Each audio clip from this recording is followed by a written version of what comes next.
This is the Huddle with Bill Michaels. Good evening and welcome. We are live. We are at the MECCA Sports Bar and Grill. We're down here in the Deer District, and a decent crowd starting to flow in anticipation of tonight's Bucks game. We got Bucks basketball down here tonight. Parking, by the way, is at a premium as the construction on both sides of the Fiserv Forum has taken up a lot of street parking, some of the lots as well. So if you are coming down, just a little warning. You're going to have to get here a little earlier than you thought because you've got parking issues down here. The parking structures are open, but you get my drift. And I don't know if it's still going on or not, but I know the First Lady was in town. And when I was coming down here this afternoon, probably about 4 o'clock, the highway and a lot of the downtown over near Marquette was shut down as the motorcades were going through and the streets were shut down and the State Patrol had thing. So what I'm trying to tell you is traffic in the area might just be snarled. So now you know why. Obviously, we had weather that went through down here earlier today, and that knocked some things down and put it in the road, and some trees and branches and cans and garbage and everything else I saw down here. But they were cleaning up from that. But the highway was shut down. Westbound 94, which I would assume eastbound is eventually going to be shut down, was shut down. The high-rise bridge, because coming from the airport in, they shut it down because they obviously don't want anybody on the bridge for explosive capabilities. So they shut all of that down. So it was snarled downtown Milwaukee. And then you get down here and you're like, finally, I made it. And then there isn't any place to park on the street because on both sides of the Fiserv Forum, they have construction going on. On one side, they're putting up the new hotel. On the other side, they've got new apartment buildings, shops, and things going up 5 or 6 stories. So a lot going on there as well. So that'll do it. It is a pain, Rick. I agree with you. But I also think about this. I'm walking in today down here, and I thought, what a beautiful skyline it's becoming. When they knocked down the high-rise bridge over here on this north end of the Fiserv, and then they knocked down the Bradley Center. They built this beautiful complex down here. The downtown area continues to be renovated and such. The Pabst Brewery District has been renovated. It's a burgeoning metropolis. It's just really, really nice. And, hopefully the crime and such continues to get cleaned up with Jeff Norman as the police chief in this area, who is such a good guy. I hope and wish him nothing but the best and being able to kind of get his arms around the city. So a lot of, I hope, positive things. Okay? Positive things. So that being said, Packers have won 3 straight over the Jets, including their last home game, 31-24. That was a victory back in 2014, and each of the last 3 games against the Jets have been decided by single digits. In 4 of the last 5, the winning team has scored 30-plus. I hope the Packers are even capable of getting to 30-plus. Now, on the flip side, when you think about getting to 30-plus points, here's a note for you. The Jets, the only team in the NFL this season to have at least 38 sacks already, or 38 quarterback hits already, 12 sacks, 7 picks, and become only the first team to do so in the first 5 weeks of the season since Denver did it back in 2015. And with their 16 quarterback hits in week 5 against Miami, the Jets became the only team in the NFL to record at least 16 quarterback hits in a game, and just the second Jets team since 2000 to do so. So there you go. And you got defensive lineman Carl Lawson, big dude. He's right up there with Nick Bosa, is the only other player this season to record 14 quarterback hits so far. And he's got 2.5 sacks, 14 quarterback hits, 21 pressures. And during the Week 5 win over the Miami Dolphins last week, Lawson registered a season high 7 pressures. So they come in defensively with it going on right now. They come in right now, and they kind of got it going on. On the other hand, in the positive column for the Green Bay Packers, the Packers facing their second AFC opponent of the season, but under head coach Matt LaFleur, Green Bay has gone 11-3 in that conference, 786 winning percentage. That's number 1 in the NFL over that span. They're 7-0 versus AFC teams at Lambeau under Matt LaFleur, and under Matt LaFleur, they have not lost back-to-back games. Something's got to give, right? Something's got to give. Glad to have you on board tonight. We got a lot coming up. We're going to talk with Kevin Holden from CBS 58 here in a little bit. We're also going to hear from Mike Clemens tonight. We're going to hear from Aaron Rodgers. We didn't get a chance to listen to him during the show today. He spoke after the fact. So we're going to have some stuff with him coming up. We got Mark Schofield from earlier today. We got Grant Bilse today on the program. We're loaded. And then in the last half an hour, the last two segments of the show, we're going to make our picks regarding the NFL, and that is going to be coming up. We're going to do it just straight ups and get into some of that and talk about some of the injuries and some of the guys possibly coming back and such. So a lot going on tonight. By the way, the Packers ranked number 5 in the NFC in point differential. They're plus 76 against AFC teams since 2019. And the Packers have scored 24 points plus in 12 of 14 contests against the AFC since 2019. One more stat for you. The Packers quarterback Aaron Rodgers, the last 19 starts at Lambeau against AFC teams, the Packers have an 18-1 record, including winning 11 in a row. He has completed 430 of 660 for 65.2 completion percentage, 5,327 yards, 50 touchdowns, only 6 picks, and a passer rating of 111. So there you go. Just some other notes. The Packers, really all the eyes right now are on whether or not the Packers can continue to win this way offensively. Can it get better? Can the downfield passing get better? Will they run the ball more this week? You would assume they would. And then, in addition to that, what about Joe Barry's defense? Looked bad in the second half of that game against the Giants. Offensively, they didn't do anything. Defensively, they got pushed around. They lost some in the trenches. The crossing patterns have been wide open pretty much all season long. And the aggressiveness of that defense, more so maybe of the play calling than anything on Joe Barry's behalf, has been, shall we say, lackluster. That's how it all sets up. Coming up this Wednesday, we know Aaron Rodgers did not practice. Kylan Hill did, coming off of the PUP. And when he does and officially comes back, you wonder what the roster spot is going to be.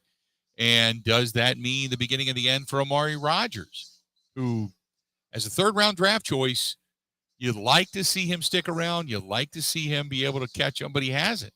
And offensively, he's nil as a returner, adequate to average at best. So just what is that going to mean for him by the time it's all said and done? There you go. Also, can't believe the Packers are favored by 7.5. I can. I don't. I think the Packers. I think they have it in them to be able to win at the line of scrimmage and be able to win this game by 14. That I don't doubt. What I question is, why does it just turn stale late in the second quarter and then in the second half of ball games? Why is there such a point differential for this team when they score 65 in the first half and 27 in the second half?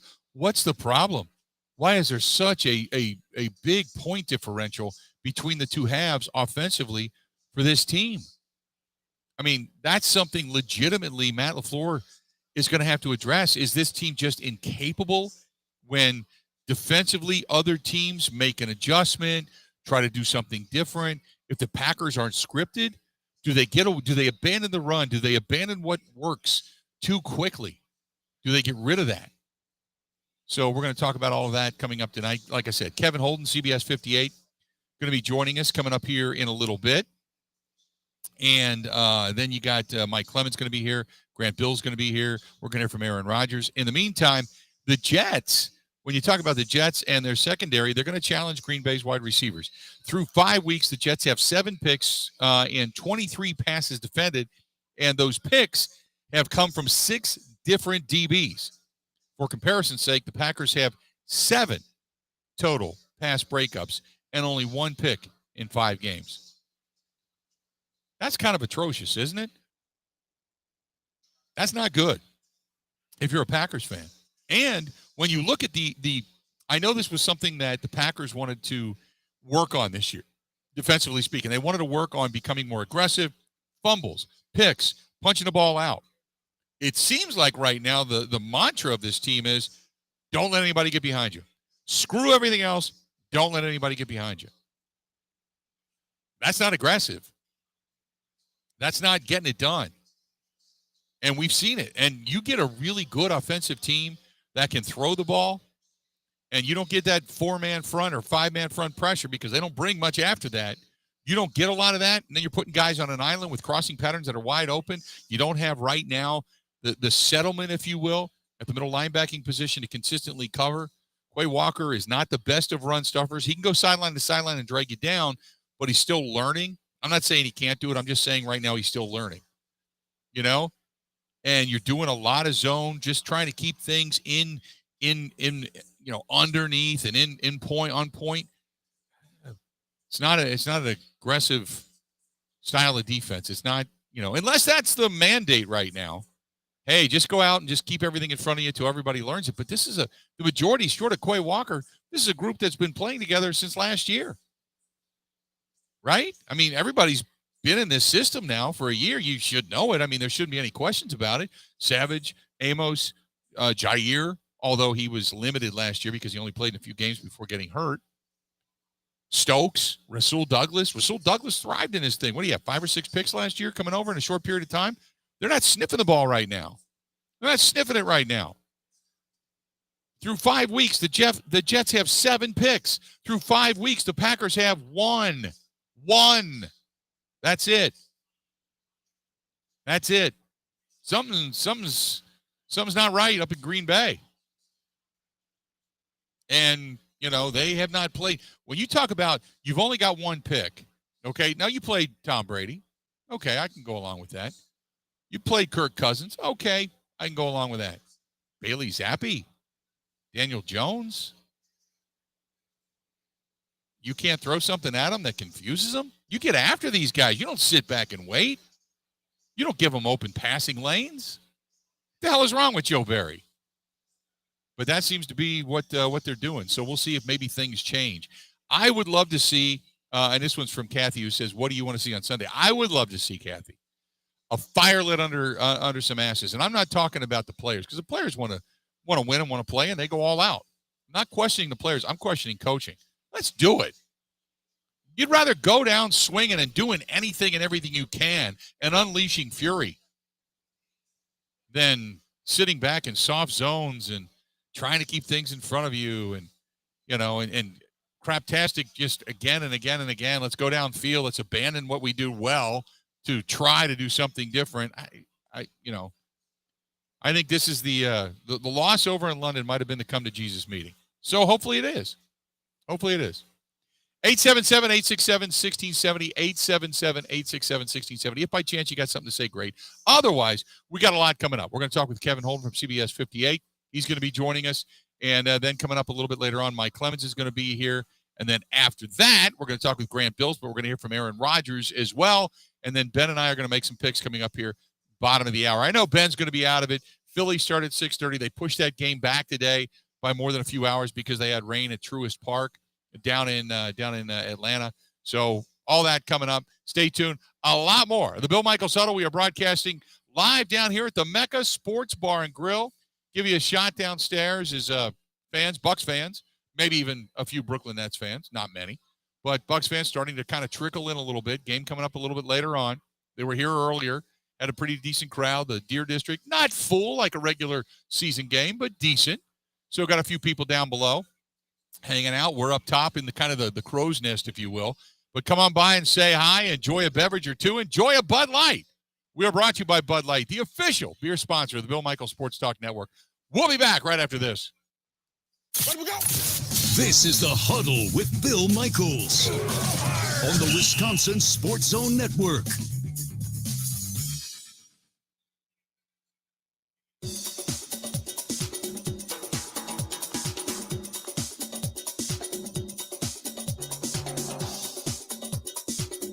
Bill Michaels will resume in 3 minutes.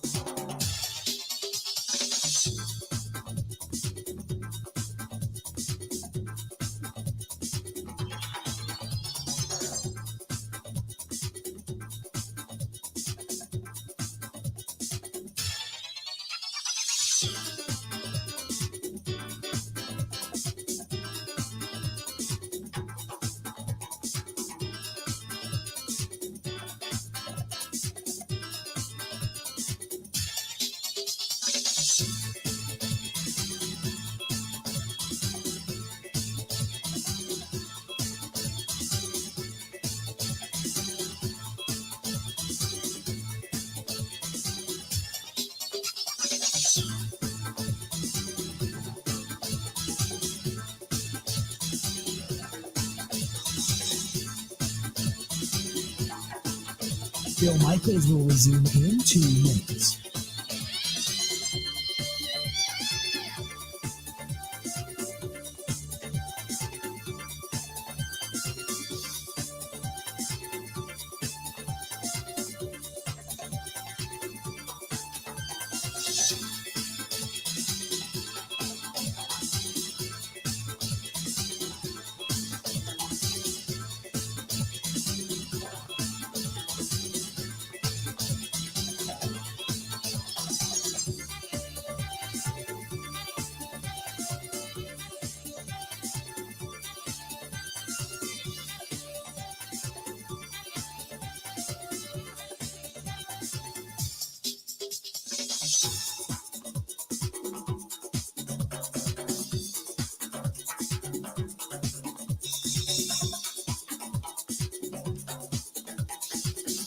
Bill Michaels will resume in 1 minute.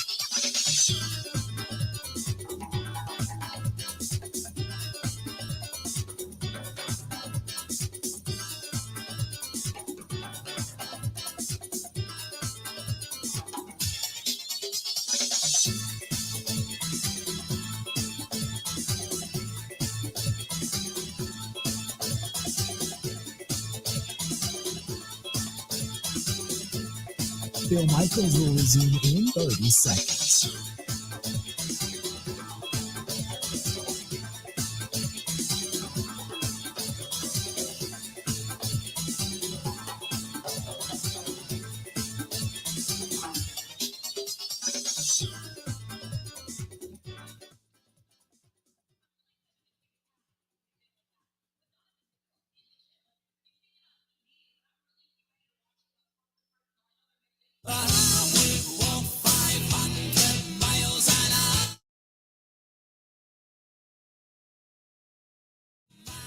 Welcome back to the program. Glad to have you. The Bill Michaels Huddle continues on. Hopefully you're enjoying your day today. Big time. Let's do this. Joining us now on the program, we got our buddy Kevin Holden from CBS 58 is here. And Kevin, how you doing, pal? Miss you down here at the MECCA. Normally we're in person, but today we got you on the phone. Yeah, I appreciate that, Bill. It's been a crazy week after another crazy week with London. So we're Oh, did we lose him? Did we lose him? You there, Bill? Yeah, there we go. That's a little better.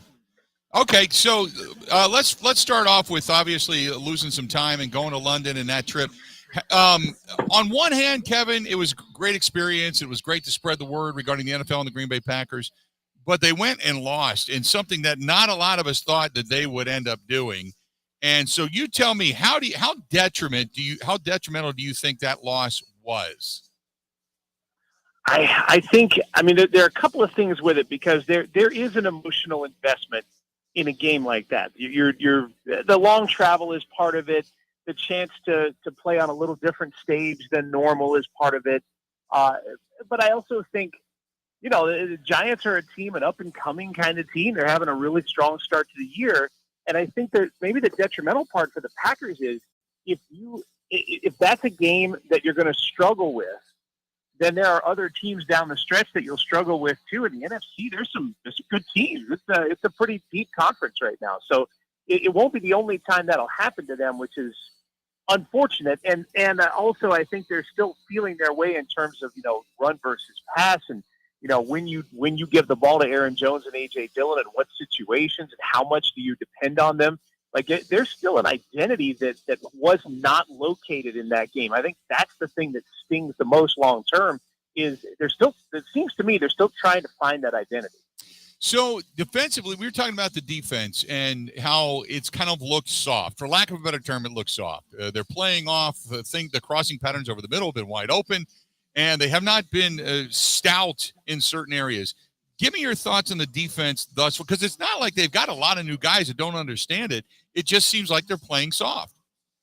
Yeah, honestly, it is one of the strangest things about this entire season because I thought the defense would be something you could absolutely lock in. I thought they would be right at the top of things throughout the year, and soft is a very good word to describe it. And I don't know, as you say, the talent is there. You know what the talent is. So is it something else? Is it chemistry? Is it, are there issues between player versus player, or player versus, coordinator, something to that extent? I don't know, a whole lot about how that goes. I think it's interesting that Rasul Douglas has seemed quite a bit discontented in the last week or two when he's been talking with media. He's been pretty frank. We had to put him on an 8-second delay. He's said a few things. The Matt LaFleur that was going over to London was kind of short. The Matt LaFleur that's come back after a loss seems to be more open, seems to be a little happier. Do you think it's just because he doesn't have to deal with that anymore and that's finally out of the way? Or maybe he just heard a lot about, people talking about, why are you so angry? Yeah, maybe. I mean, that might be some self-search in there, the real life version of self-scout. But I think what probably is happening there is so you're trying to work out that schedule, the flight and the practice schedule at the weird time. And I'm sure there's a ton of debate about, when do you practice when you go to London? They chose to land and go right out there and practice and get acclimated to the new day. And I imagine a creature of habit, and that habit was broken up during the London week. And I think that'd make me grumpy too, but especially for someone like Matt LaFleur, I think it might make him grumpy, especially without a bye the next week. And who knows what played into that decision, but I think he probably was looking at London and then another home game after that. He was probably a little grumpy about it, but yeah, I agree. He seems a little happier now.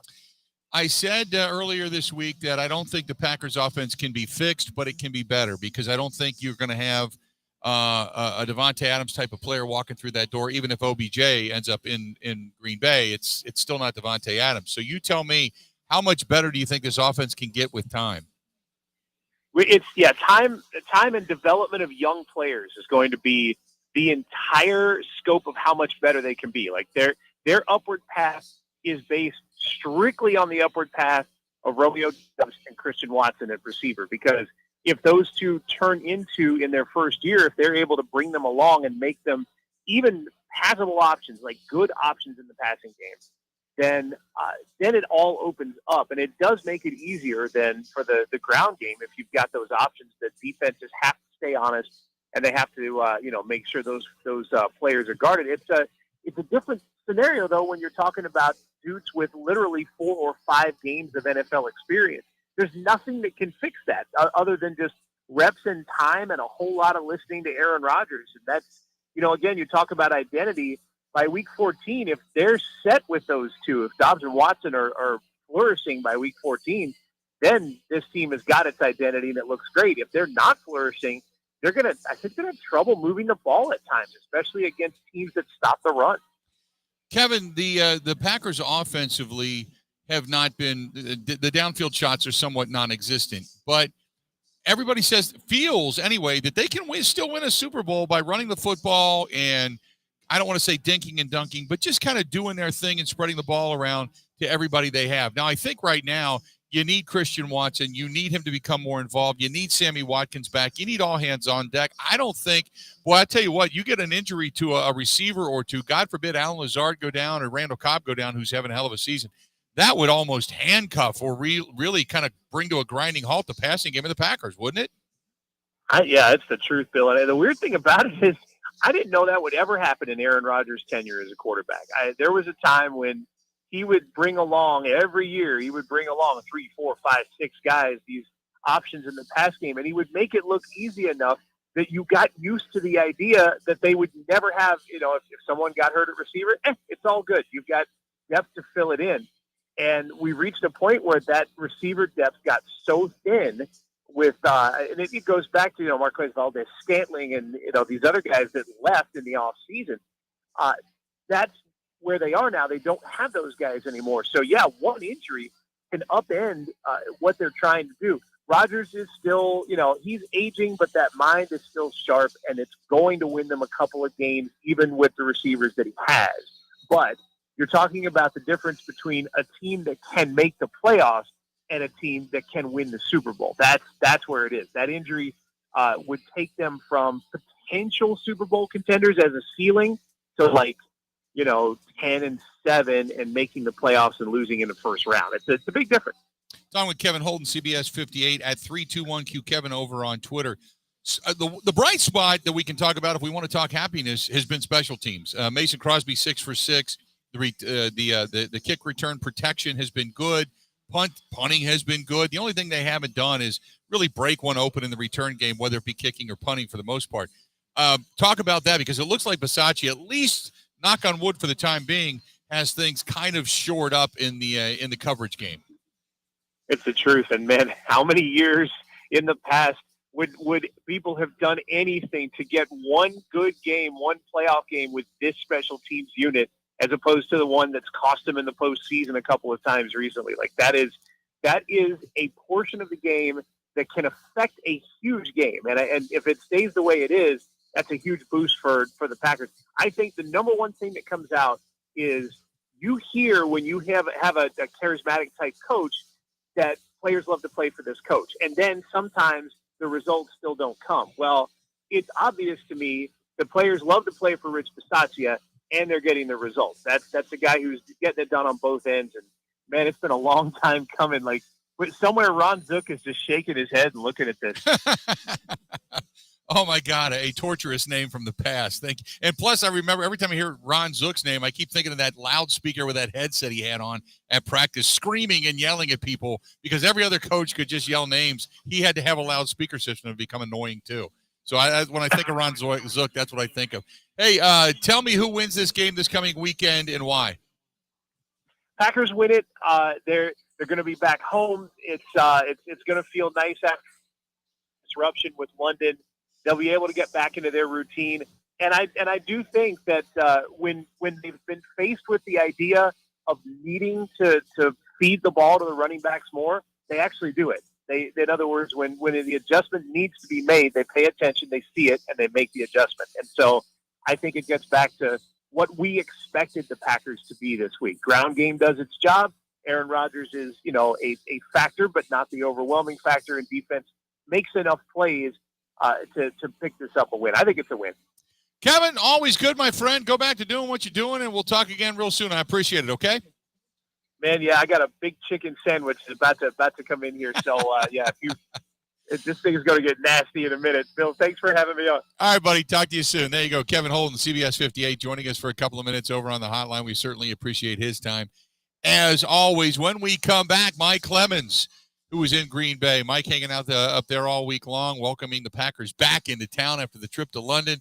So we'll talk with Mike, our man on the ground. That is coming up next. We are brought to you by Bud Light, the official beer sponsor of the Bill Michaels Sports Talk Network. More of the Bill Michaels Huddle coming up next. This is the Huddle with Bill Michaels on the Wisconsin Sports Zone Network.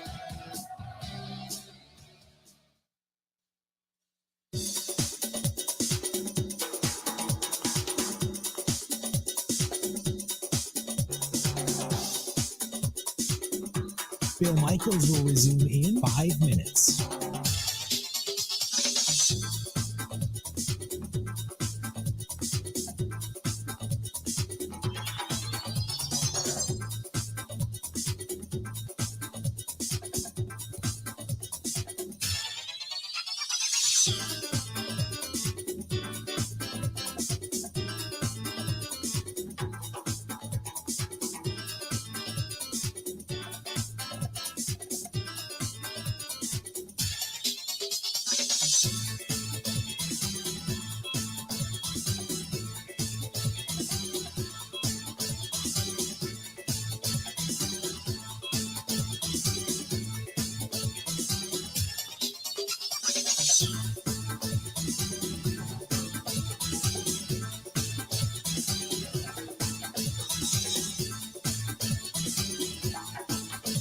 Bill Michaels will resume in 4 minutes.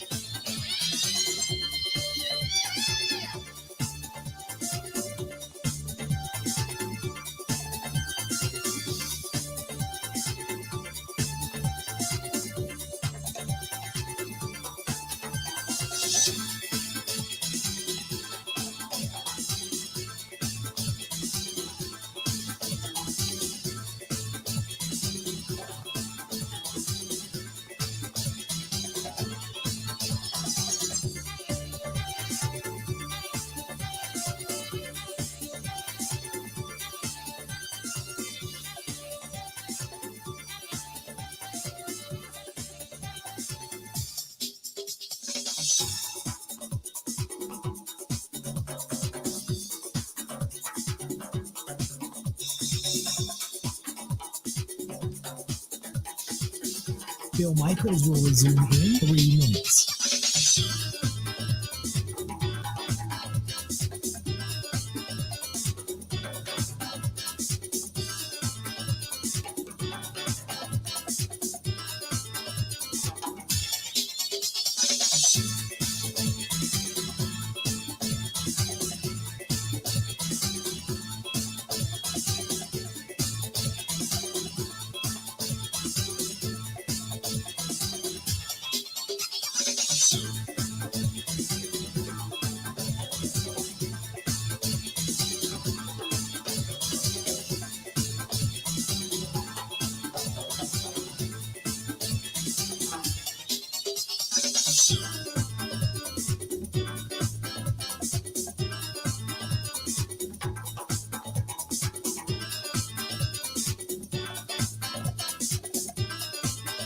Bill Michaels will resume in 2 minutes.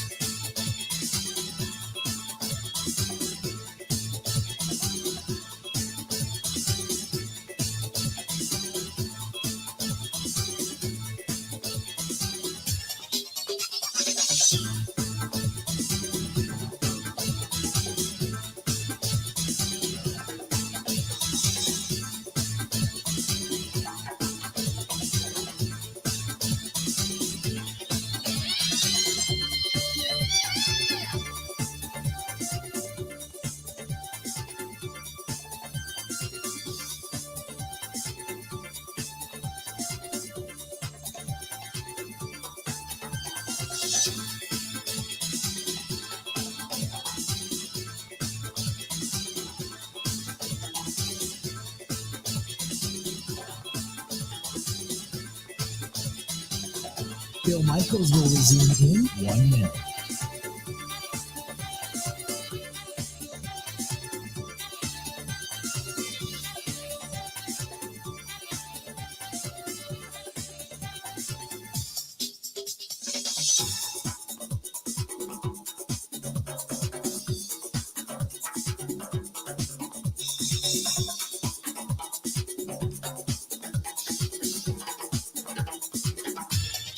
Bill Michaels will resume in 30 seconds.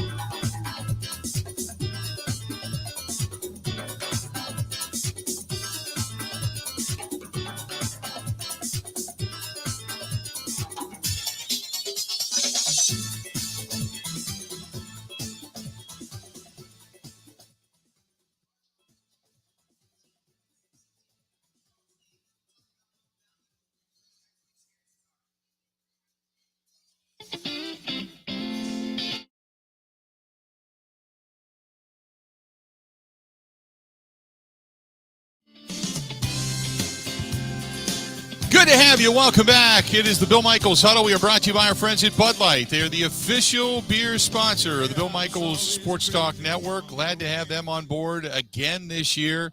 And we are live down here at the MECCA. It's kind of cleared out. Bucks game getting ready to get underway, about a half an hour away from tip time over there. Bucks and the Brooklyn Nets coming up tonight. Both teams winless in the preseason thus far, but excitement because Giannis will be playing this evening. In the meantime, the Packers getting ready for the New York Jets. They come calling on Sunday, noon kickoff at Lambeau Field. To talk more about it, we're bringing in our buddy Mike Clemens, our Packers insider and Sirius NFL. Michael, how you doing? I'm fine, but I don't have any other answers as to why the Green Bay Packers were dominated by the Giants. At the end of the day, right now, I just think it's like the Giants just played tougher, hungrier, with more grit, and particularly with backup players. And it's not that the Packers, aren't trying, but I don't know, man, because we just spent 20 minutes with Aaron Rodgers, 20 minutes, and he's confident and he's moving along, but he's, there's a long list of check boxes boxes to check, like the deep pass situation, and he's not going to come out and say, well, the receivers I have aren't as good as I used to have in Green Bay. He's going to say that there's going to be technique things, timing things, maybe, calling the right play at the right time. And this thing where, Rodgers is going over to LaFleur in the third quarter of a tight ball game, and they're kind of going, but they're not arguing. But well, what do you want to run? Well, I don't know. Well, what do you want to run? Right. And LaFleur said today, it's not like we're having long conversations. This is like snap, snap, snap. We're basically finishing each other's sentences. There's not a lot of time to in those moments where you see them on the sidelines. But I got to think, man, that how many times did you ever see Tom Brady or Peyton Manning or anybody else come over and talk to an offensive coordinator or a play caller, and they're looking at the menu like, they're deciding what to order for dinner, as opposed to, here's the next series, okay? When we get the ball back, here's the next way we're going to attack these guys, instead of this, I don't know, what do you think? Maybe this, Right. This isn't a day of golf. It's football, and it moves a lot faster than it looks. Mike, let's start with Joe Barry and the defense. The defense, obviously, over the middle, they've been giving up quite often. They're not bad against the run. They're not great, but as far as scoring defense goes, they're pretty good. They're ranked near the top 10 in the National Football League. What seems to be the problem? Because I just say they don't look aggressive. It's a very easy answer to say they don't look aggressive. But is the mantra right now just keep everything in front of you? I think a veteran like Joe Barry, who's got to report to Matt LaFleur and Brian Gutekunst and ultimately Mark Murphy, is a guy who there's a lot of lip service about stopping the run. But really, at the end of the day, if you're getting beat deep, regardless of the quarterback you're against, you're going to lose the football game. You're going to be behind by 25, 30 points as opposed to 17 or 20.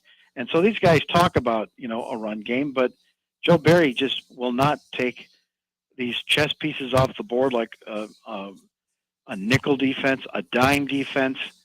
And there's so many of these teams in the last 4 or 5 years that are running the nickel as their base because there's so many quarterbacks and wide receivers with arms and running backs coming out. And now all of a sudden it seems like, the game has flipped the other way where you've got Barkley and then you got this Breece Hall kid that's coming up from the Jets. He's in his rookie season. He's running all over the field, or the tandem the Green Bay's got in the backfield. And I think some of these defensive coordinators are going to have to say, look, we spent all this money trying to put together a nickel defense, but maybe we need to get back to one more linebacker on the field and going after the run first, particularly on first down. And the other thing with Joe Barry Bilse, I don't see this guy making adjustments in the second half and coming up with different things, during the game, like you just saw Wink Martindale do, or certainly Belichick the week before with the Patriots, and halftime adjustments, in-game adjustments. I just think he's sticking to his game plan and riding it out. And you know what? There's one player, TJ Slayton, the second-year guy, defensive lineman, who was asked after the game in the locker room at Tottenham, what do you think is going on? He says, I think sometimes we're just a little too dialed into the game plan. Huh. Which means I think the players think, we got to change this up, man. Right. They've completely changed the packages they're running against us, and we're running first and second quarter stuff. Right. And that was going to be my next point, was even Aaron Jones said something to the effect of, hey, we were running the ball. I know I can run the ball. I know we can get 2 yards. Almost an indictment of the play calling that Matt LaFleur had. I don't know what, if anything, has been said to Aaron Jones to say, hey, let's keep it in-house. But it seems like there's some people that are starting to question, what the heck are you doing? Well, why are we doing it this way? Why are we not listening to kind of the guys, the players who have the ability to say, hey, we need to do this? I thought that was a rather quiet out of Aaron Jones, but very loud statement out of that locker room, Mike. I think these guys got on the plane. They went to London. They stayed at this wonderful resort. I mean, I was hearing more about the Grove today. Once again, there's sometimes these guys, the last time I saw these kinds of stories was when they went and stayed at that TGP Sawgrass place down in Florida, and then they got their butts kicked in Jacksonville by the Saints. They get to this wonderful resort, and I think you start forgetting that you're here to play football. Instead, they're in the 5-star restaurants, right, and they're going on the streets, and there's all this love from the Packers fans. And the next thing you know, the Giants, who've, maybe 15% of the fans tops in London are there to support them. These guys are there to punch you in the mouth. And, there's that sort of urgency and atmosphere with the team. I mean, the Packers come out with 2 or 3 great opening drives. The touchdown play to Mercedes Lewis, one of the nicest looking plays that they've drawn up all year. Mm-hmm. And then you're in the middle of the third quarter, and the Giants just ran 11 and 15 play drives. They completely clocked the game. And Aaron Rodgers and Matt LaFleur are standing over there in the sideline saying, well, I don't know. What do you want to run? Well, I don't know. Maybe we should run this. It's like, what is going on?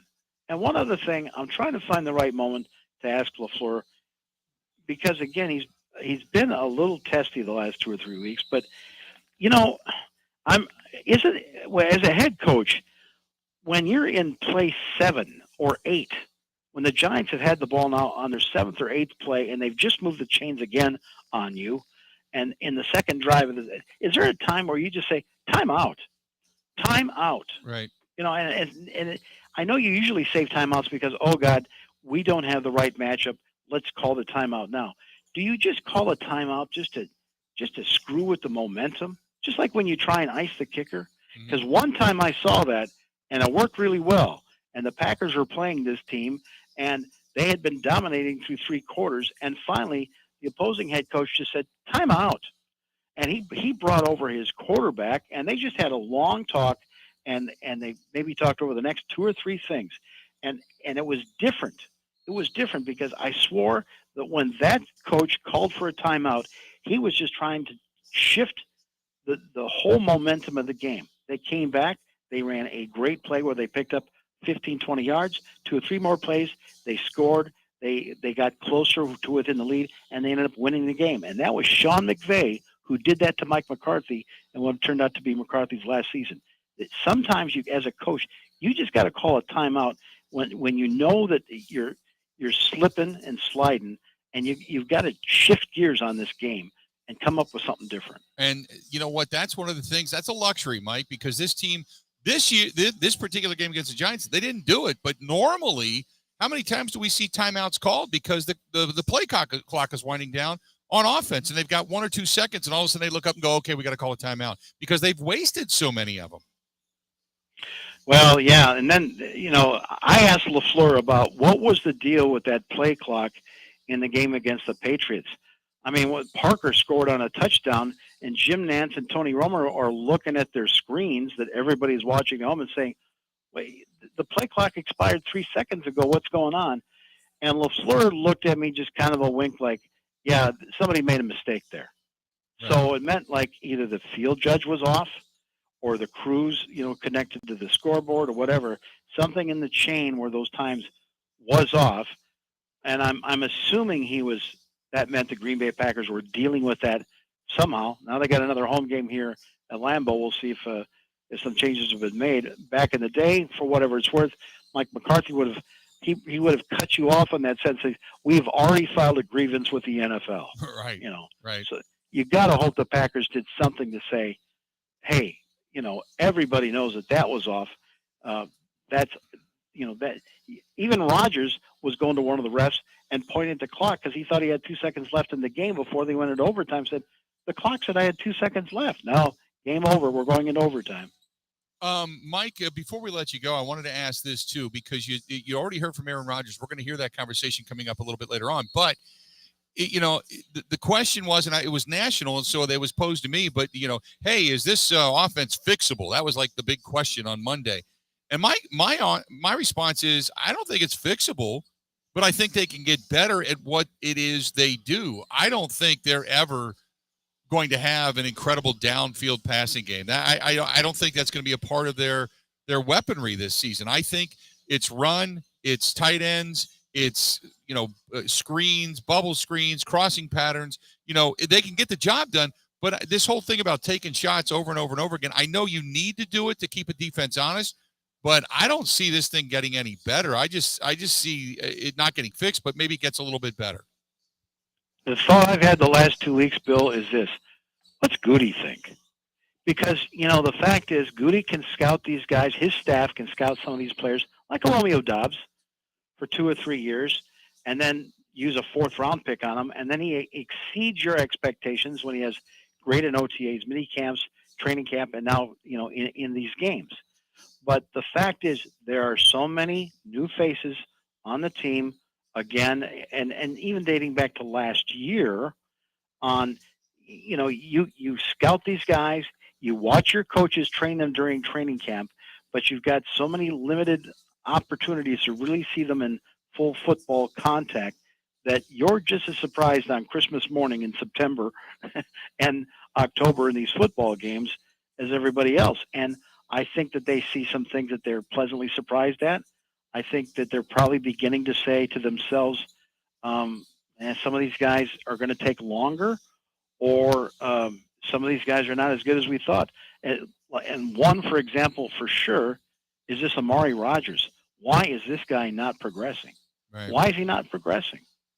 Does Kylan Hill take his spot eventually on the roster, do you think?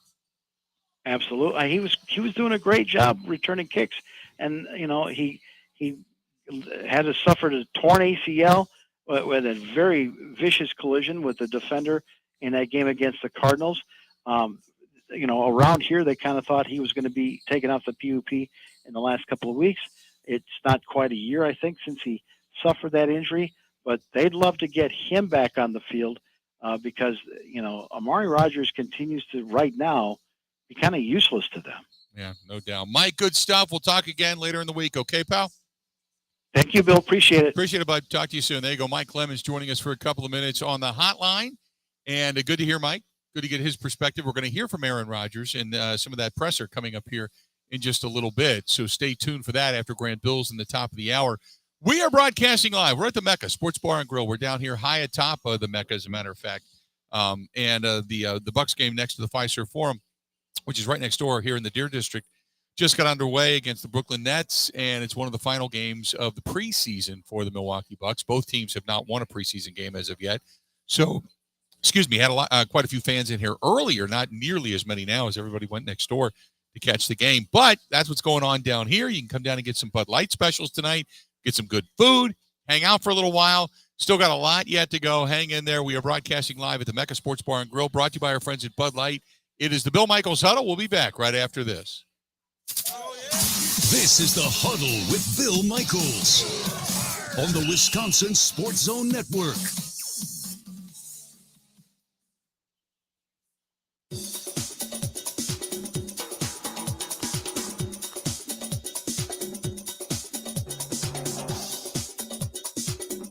Bill Michaels will resume in 3 minutes.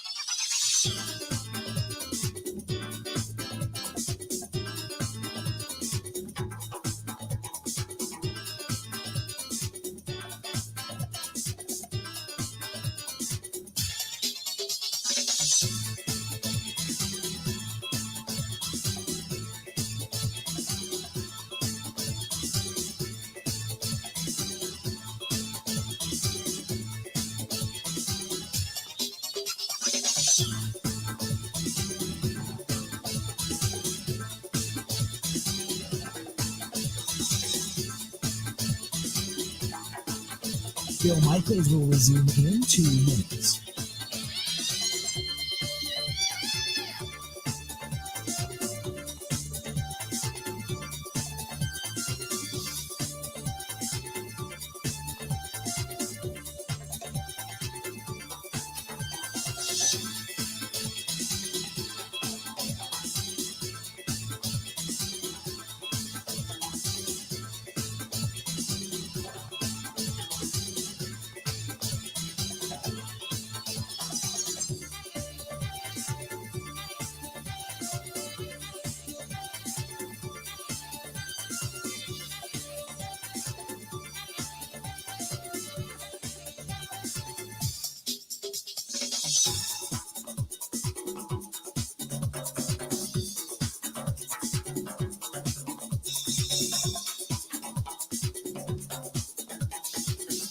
Bill Michaels will resume in 1 minute.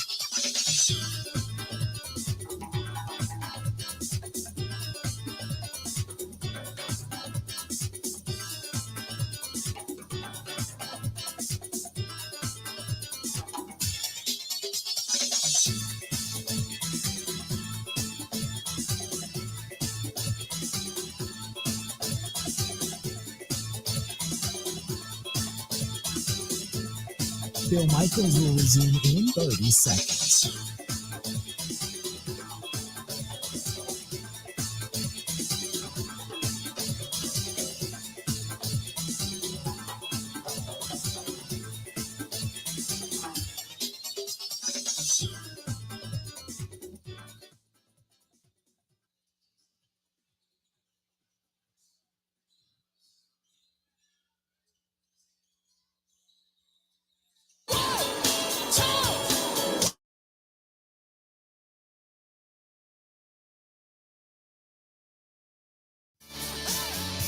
Welcome back.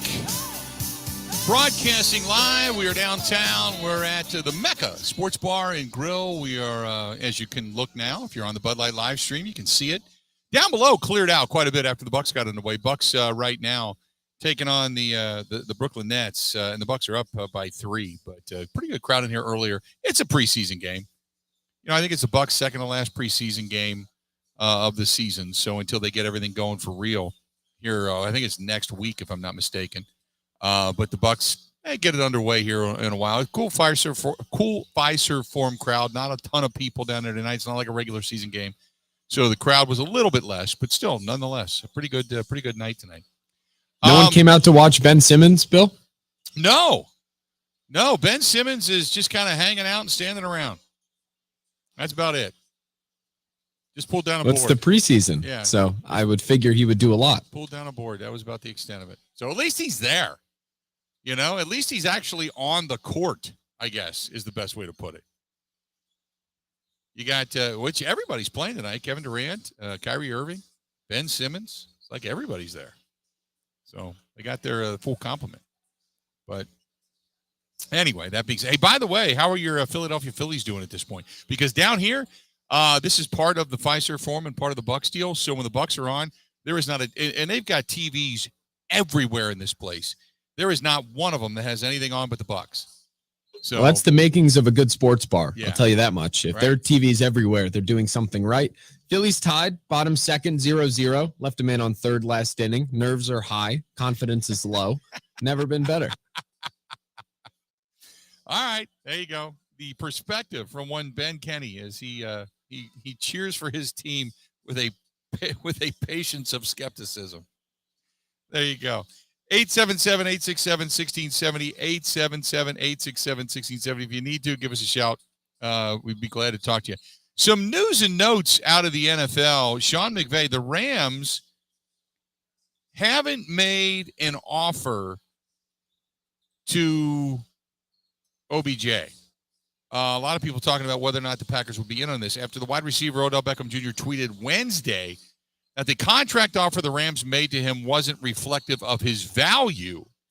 Sean McVay indicated he didn't think that would be the team's final offer. Now, OBJ said, LA knows where I wanted to be, but they didn't offer me anything. So I don't know what people want me to do. I definitely know my worth, and what the offer was isn't reflective of that. So it's tough to say I can come up or come on and be back, even though I finally found that home. So McVay says, I love Odell Beckham. I love Odell, he said. We have constant dialogue. He also knows that certainly I don't think that's the last offer that would come from us. I'm not familiar with what that is. He knows how we feel about him. We've got a little bit of time. But I love Odell. Nothing but good things coming from me. So the Rams still have a nameplate in the locker room of their practice facility with his name on it. The Rams have not been quiet about their desire to get him back. And in September, during a news conference, cornerback Jalen Ramsey brought up the receiver in one of his answers and then paused to say, Odell, come back. So the Rams want him back. They're not the same team without him. Cooper Kupp is solid, but when you had OBJ on the opposite side, it really opened things up, and they were an offense that flowed. Even Matthew Stafford was a much better quarterback. Now, why do I bring that up? Because he's out there, and the Packers need a downfield threat. And if as Mike Clemens just alluded to, you got to wonder what Goody's thinking. Watching this team struggle with downfield passing, not being able to really kind of throw the ball the way they want to, not having that veteran presence other than Randall Cobb, they could use a guy like OBJ. And so I think right now he's just waiting to get the offer in place. But, you know, that's all obviously pending the physical, if he can come back and play. But for all indications are, he can. So we'll wait and see. But Frank says OBJ can't even pass the physical yet. Why would they make him an offer? Because that's what you do. You're trying to get him interested in your team. So if he can come back, I mean, look what he did last year. You know, I get it. He's coming back from an injury. But tell me this. A 80% OBJ, is he better than anybody you have on the roster right now? I think your answer is yes. Right? 1 hour down, another yet to go. Grant Bilse from the Wisco Sports Show going to be here. Then we're going to hear from Aaron Rodgers. Then Ben and I are going to start running through the NFL coming up starting tomorrow night for our picks as to who is going to be the winner and losers coming up this weekend. Stay tuned. Got a lot more broadcasting live down here at the MECCA Sports Bar and Grill, where you can find us downtown across from the Fiserv Forum in the Deer District. We'll be back. More to come right after this.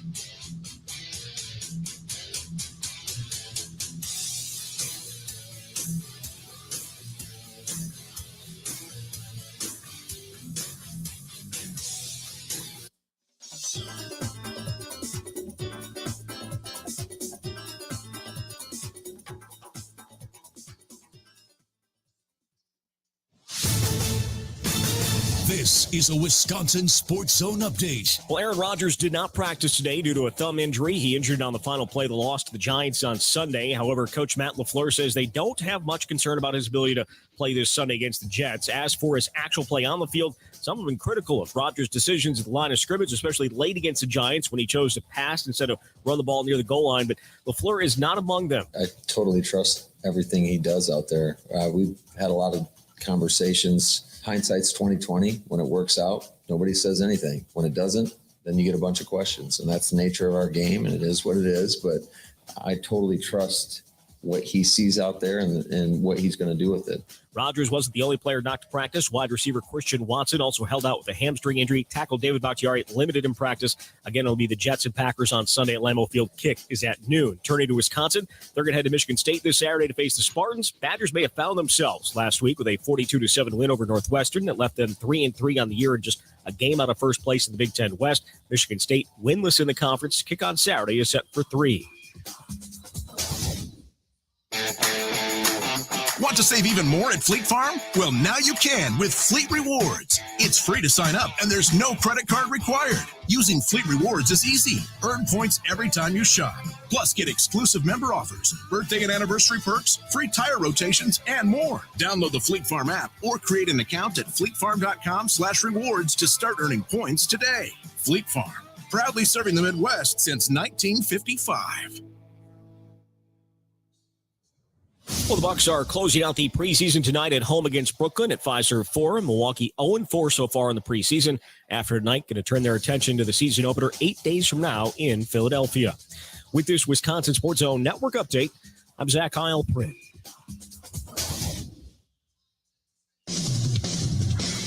Are you ready for some football? He talks green and gold. Look at the 8! Go! This is the Huddle with Bill Michaels. Welcome back. We are broadcasting live. We are here at the MECCA Sports Bar and Grill in the Deer District, right across from the Fiserv Forum, where the Bucs are taking on the Brooklyn Nets right now. Second quarter getting underway here in a few minutes, but the Bucs trailing by 1. But nevertheless, the Packers, they are going to be hosting the New York Jets coming up on Sunday, noon kickoff at Lambeau Field. Joining us now from the Wisco Sports Show is our buddy Grant Bilse on the line now. So, Grant, you've had time to digest the loss to the New York Giants. Give me your thoughts as to where this team right now is. Oh, man. I guess specifically the Giants loss, it shouldn't be that surprising. I was really worried going into this game because I figured Matt LaFleur would get in his head about the travel and the team would be tight. And we talked about that last week. I am surprised that they lost that game with how easy they made it look in the first half. Like, they were up 17-3 against a team that has no healthy wide receivers, no healthy corners, and a hobbled quarterback who's not very good in the first place. I guess that's the most concerning thing. But also, I guess that shouldn't be that surprising because, Bill, that's what this team does, right? They make it look so easy for a quarter or two, and then it looks like they just forget how to play football. So I guess it's a terrible loss, obviously, as a 9-point favorite, and the crowd was great. And it's a bummer that they let that game get away from a win-loss perspective. But I guess it didn't show us anything we haven't seen before, right? We've seen the offense get off to a hot start and then shut off. So I guess it didn't really show us anything new, although the loss really stinks because you had an opportunity with a great crowd and a cool location to take advantage of a team that was really beaten up. The defense, which we've been talking about all week long, the defense has not looked good, especially in the second half against that game against the Giants. Their numbers aren't bad overall. Let me say this. I'm not banging on the defense to say that they stink because they're far from it. As a matter of fact, they're one of the better scoring defenses in the National Football League. But there are at times where they don't look too aggressive. And I got to think that right now they're more worried about things getting behind them and just, trying to kind of get it done with a 4- and 5-man front rather than Joe Barry kind of dialing it up or getting aggressive. We heard Matt LaFleur the other day talk about, are you talking about exotic pressures as opposed to just pressure with 4 and 5? And so thoughts defensively on this team right now. Well, yeah, I actually talked about this a lot on my show tonight. The Packers are a defense that, like you said, they keep everything in front of them. They play a lot of cover 3 or they play a lot of corners. So their safeties are staying back and they're putting 4 or 5 men up front. And they're not doing anything creative. They're not doing anything exotic, which is fine, right? That's what a lot of the league does. They just keep everything in front of them and force offenses to go on these long drives. But the problem is the Packers have been so poor on first and second down that they're not getting teams into third down where they can really pin their ears back and rush the quarterback and make those plays to get off the field. Bill, the Packers have the best success rate on third down defensively of any team in football. They're the best team in success rate in getting teams off the field on third down. The problem is they've only forced 53 third downs all year, which is second worst in the entire NFL. Mm-hmm. So once they get a team into third down, especially 3rd and 5 or greater when they're obviously needing to pass, they're really, really good at getting off the field. The problem is they wait until third down to get aggressive and to play really hard. So they're not getting off the field very often. And it's disappointing, Bill, because Joe Barry has all of this talent to use in all of these different ways. And he should be able to trust his corners to hold their own in man coverage, to get aggressive up front and to move guys around. Rashawn Gary's huge. He's versatile. You can move him around the line and blitz guys from different spots. And they just don't.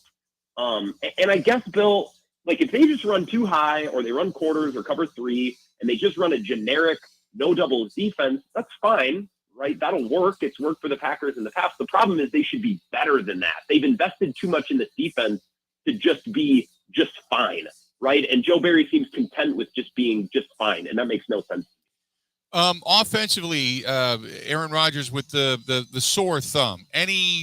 Any qualm with that at all? I just get the sense that they're going to run the football quite a bit this weekend anyway. But any thoughts regarding Aaron Rodgers and the bad thumb, or the sore thumb, shall we say? Yeah, well, I know. I mean, we listen to all these pressers, Bill. My first thought was with the sore thumb was, okay, here we go, right? Because this is going to become a thing in pressers. Remember, it was his toe last year. Right. Or was that 2 years ago? I don't even remember. His toe, and we're trying to figure out what happened, and it was this big mystery, and it was just annoying. So that was my first thought when I saw the thumb injury. I mean, they should run the ball more anyway. They just don't involve Aaron Jones the way that they should, and it doesn't necessarily have to be through running the football. The Packers are not a team that should line it up in the eye and run it like the Badgers do with Braylon Allen, but they should get the ball to Aaron Jones more. And it's really frustrating because in game 1 against the Vikings, Bill, we saw that they didn't give the ball to Aaron Jones. And going into week 2, everyone knew it against the Bears. Got to get the ball to Aaron Jones. He's our best player. Got to get the ball to him.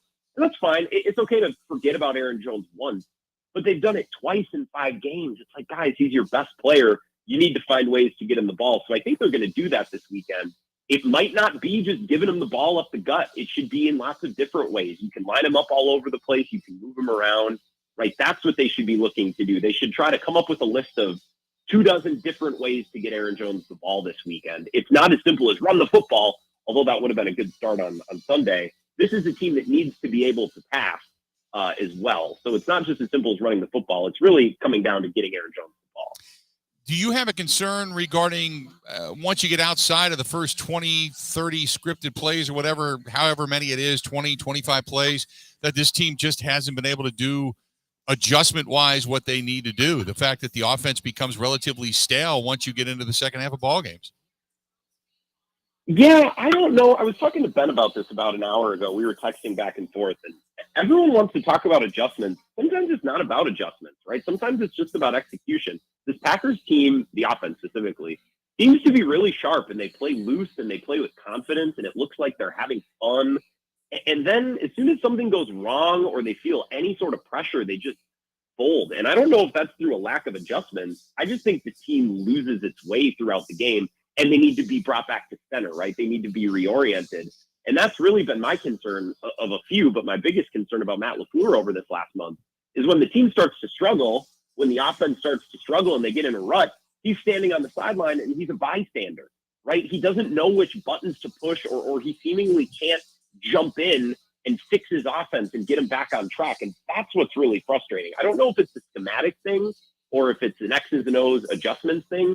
It's just Matt LaFleur, when things go south, he's supposed to be the guy who can call a timeout or speak to these guys during a stoppage in play and say, hey, do this, that, the other thing, know what to say, know the right words, know the right tenor to take. And all too often, he just looks like a bystander when the offense goes south. Talking with Grant Bilse of the Wisco Sports Show, at Grant Bilse over on Twitter as well. The run game, it seemed like Aaron Jones was stating the fact that, hey, there's some things that we're not doing, or maybe we're getting stale, maybe we're not making adjustments. At what point do you kind of get the sense that, God forbid, they lose to the Jets this weekend, that we've heard a couple of guys speak out that have said, hey, we need to do this. Jair Alexander talks about, having some issues or some care and concern if the defense can't get a win this weekend. Aaron Jones talking about some play calling. Do you get the sense that maybe things aren't, now don't get me wrong, winning cures all, but like maybe things might be like you're seeing a little light inside a locker room you never saw light before, Yeah, and that's another thing that Matt LaFleur's got to have a big week this week, right? He's got to have some good moments this week in the way that he addresses the team and the way that he speaks to the guys and the way that he puts together this game plan. Because for the last few weeks, right, it was Rasul Douglas complaining about going to London. And then after the game, it's this weird back and forth with Jair Alexander and Aaron Rodgers, which I don't think by itself really means anything. But I just feel like something's off with the Packers. That's Matt LaFleur's first order of business, is to kind of bring the team back to center this week. I don't know. Aaron Jones is the most respectful guy. You know this. I think they asked Aaron Jones after the game, do you think you could have got that first down if you had an opportunity to run? Of course he's going to say yes. I don't think he's calling out his head coach. I don't think any of these guys are some sign of dissension in the locker room or anything like that. But it seems a little bit loose. There seems to be a lot of different comments coming from a lot of different guys. So Matt LaFleur's got to get that handled this week. And also, Bill, Jair Alexander, he's joking. But he's saying, if we lose to the Jets next week, I'll be worried. Right. I think the Jets are a better team than the Giants. I think the Giants are really well coached. And I really like Brian Dable and Wink Martindale. And it seems like they have a good organizational thing going on. But the Giants are not talented. The Jets have some blue chippers, right? Sauce Gardner at corner. Quinnen Williams is having a monster start to the year. And the Packers are going to have to deal with him in the running game. Garrett Wilson is a legit wide receiver. And Breece Hall is a legit running back. So, we can talk about the Jets as a punchline, but they're a half-decent team, especially when you consider the Packers just lost to the Giants, who stink, right? So I don't really love Jair Alexander joking about the Jets when this is a real live team. Yeah, you look at a guy I was talking about, Carl Lawson a little bit earlier, how many sacks and pressures and what this defense has been capable of doing, and they're coming up against an offense that doesn't have a lot of, when it comes to just real true weaponry to get downfield to be able to throw the football. It kind of makes you a little bit nervous coming into this game, because I agree with you. I don't think the Jets are a pushover. I still think the Packers can win. I'd say maybe 10 points, something to that effect, if they play their game. But if they can't produce in the second half the way they produced in the first half, this game could be a close one, and we could see almost a repeat of what we witnessed against the Giants last week. Yeah, and something we haven't talked about, Bill, I mentioned this on my show tonight. I don't really know what to do with this, but I know it's a thing. Matt LaFleur going up against Robert Saleh and his brother Mike LaFleur, who's the offensive coordinator, it just worries me. It just gives me bad vibes. Matt LaFleur seems to get in his head.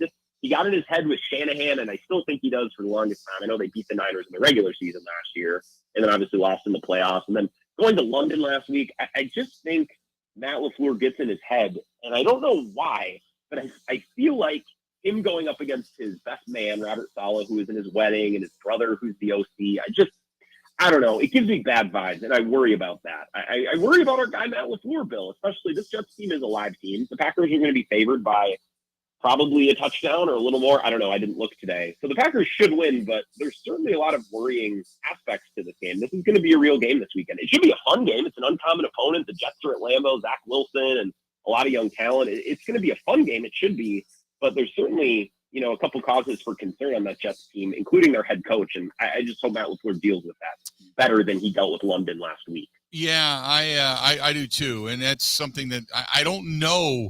It's a great point, but I don't know what effect that has. I don't know if it's because, again, exactly. It's something you can't measure, but it's a real thing. We talk about guys going up against one another that know each other extremely well, that are friends, that, obviously, Matt LaFleur, I think, was at McVay's wedding, and they talked about that and all the different players that were there as well. And so I don't know if once you start scheming against a guy and you're in your bunker, if it really matters, but it's certainly something to consider. Hey, real quick before I let you go, give me your thoughts. Who wins this game and why?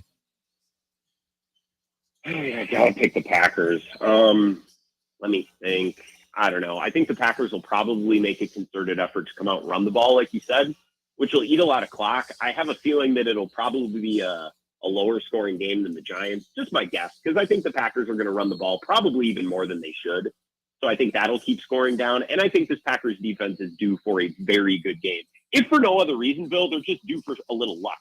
You know what I mean? Like if you play last weekend's game 10 times, the Packers probably win 9 times because Daniel Jones throws a pick or he fumbles or some of those no-name wide receivers drop passes, right? Like the Giants were very lucky to put those long sustained drives together without any mistakes. And when they did make a mistake, you had a Rasul Douglas penalty, right, that overturned that turnover or whatever, gave the team a first down. So I think the Packers defense, just through the sake of, luck getting better, I think they'll have a better game. So I'd take the Packers, 24-14, somewhere in that ballpark. Awesome stuff, Grant. We appreciate it, and I'll talk to you later in a week, okay?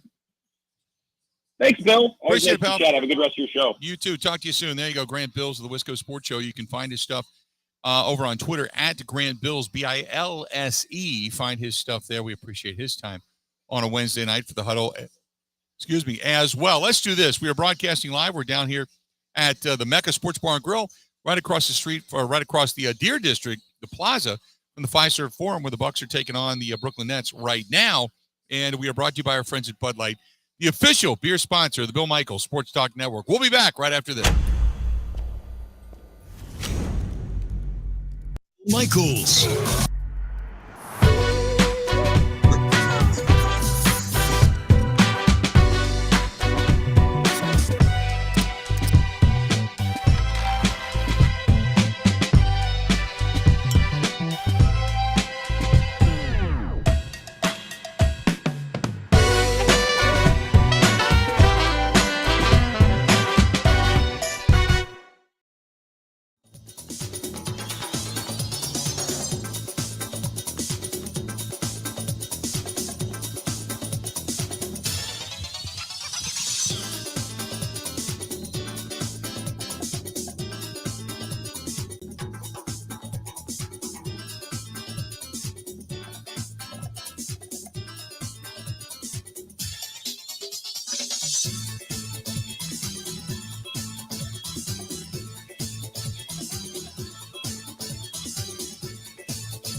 Bill Michaels will resume in 2 minutes.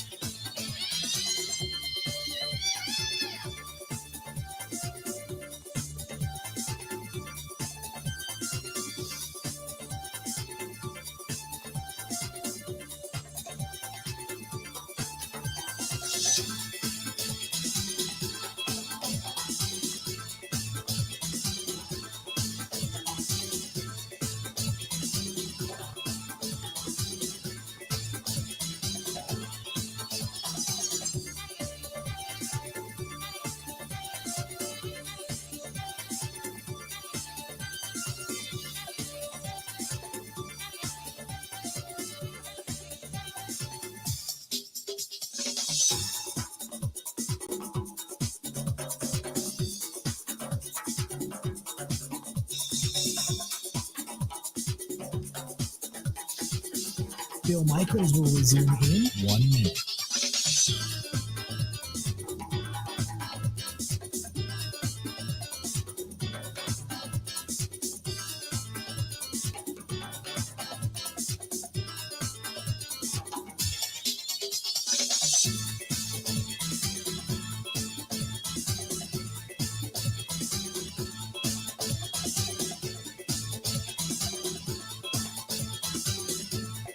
Bill Michaels will resume in 30 seconds.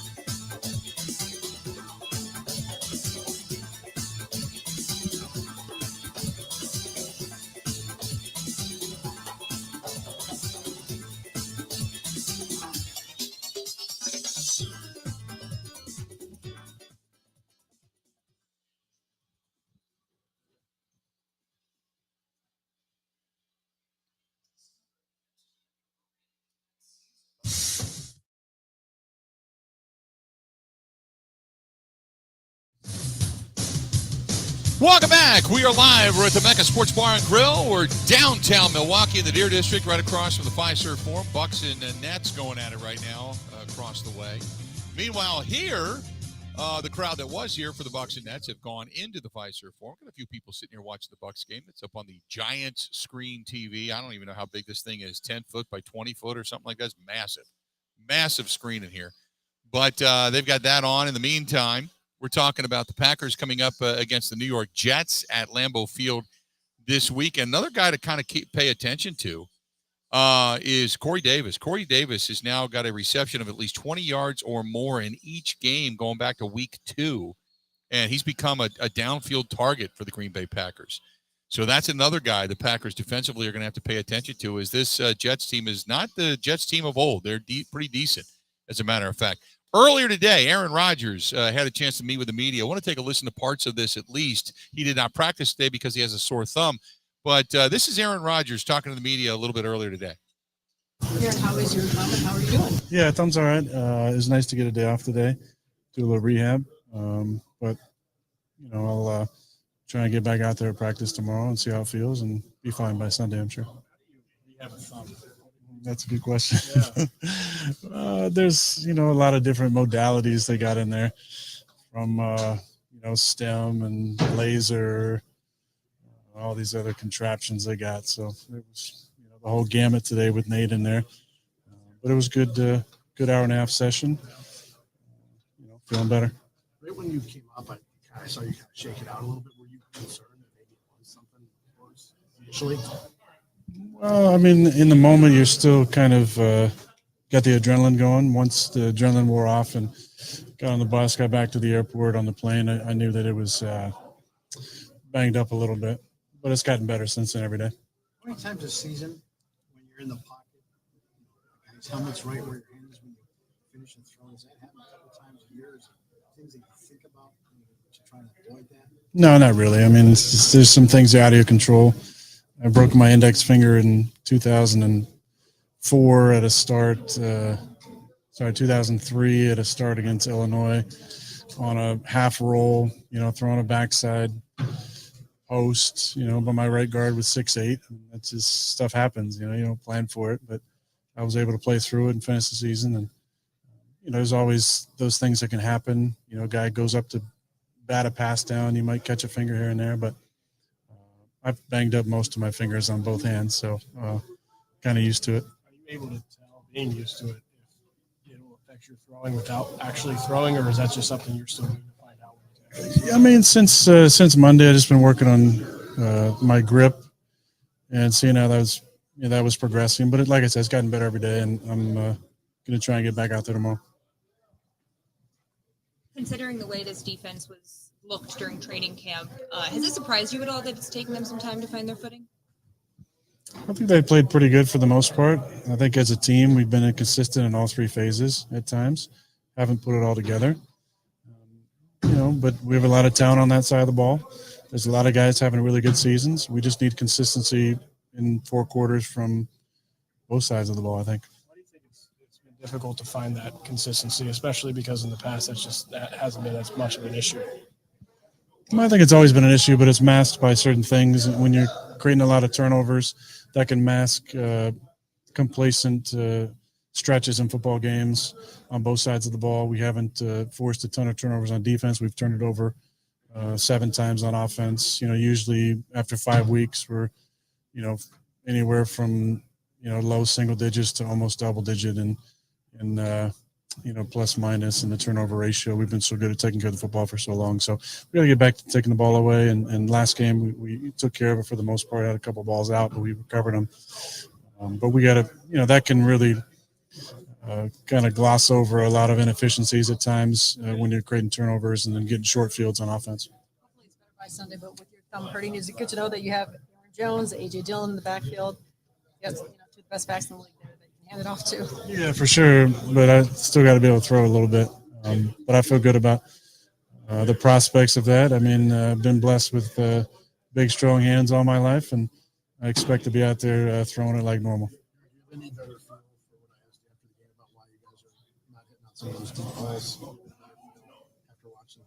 Yeah, I think it's a lot of details. Whether it's the specifics on the coaching points of it or the guy's recall of those things. We're just not quite hitting the right spots on some of those routes. Some of it's feel, for sure, for some of those guys. But I look at a route like Sammy ran against the Bears, which wasn't really the paper route. It wasn't the route on paper, but he felt it, the angle, and ran a great route and was wide open.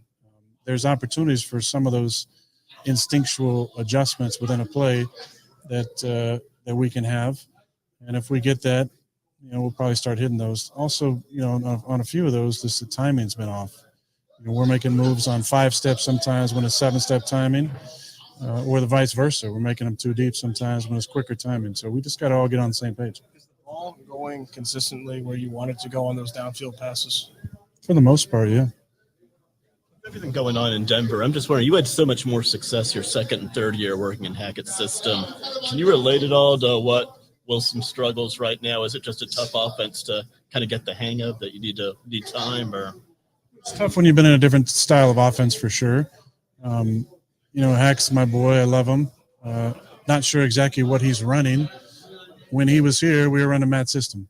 This is the Shanahan system, down through to all the different iterations of various coaches who are now head coaches running the system. Nate's been around a lot of different systems. He grew up around the West Coast offense. So I'm sure it's a blend of West Coast concepts, Shanahan concepts, stuff he did in Buffalo and Jacksonville. So, it's always tough when you're changing the verbiage. We had, kind of an up and down year the first year and then really took off the second year. Stuff, Aaron, is it going to be harder and harder to run an offense if you just have to throw short all the time? Not really. We just want to be efficient, Bill. Wherever we're getting the ball down the field, this is how we're going to do it. We'd obviously like to hit some of those chunk plays. A lot of them have been off-schedule stuff. It's been second, third window stuff, on the move stuff. We got to start hitting some of those in the pocket things.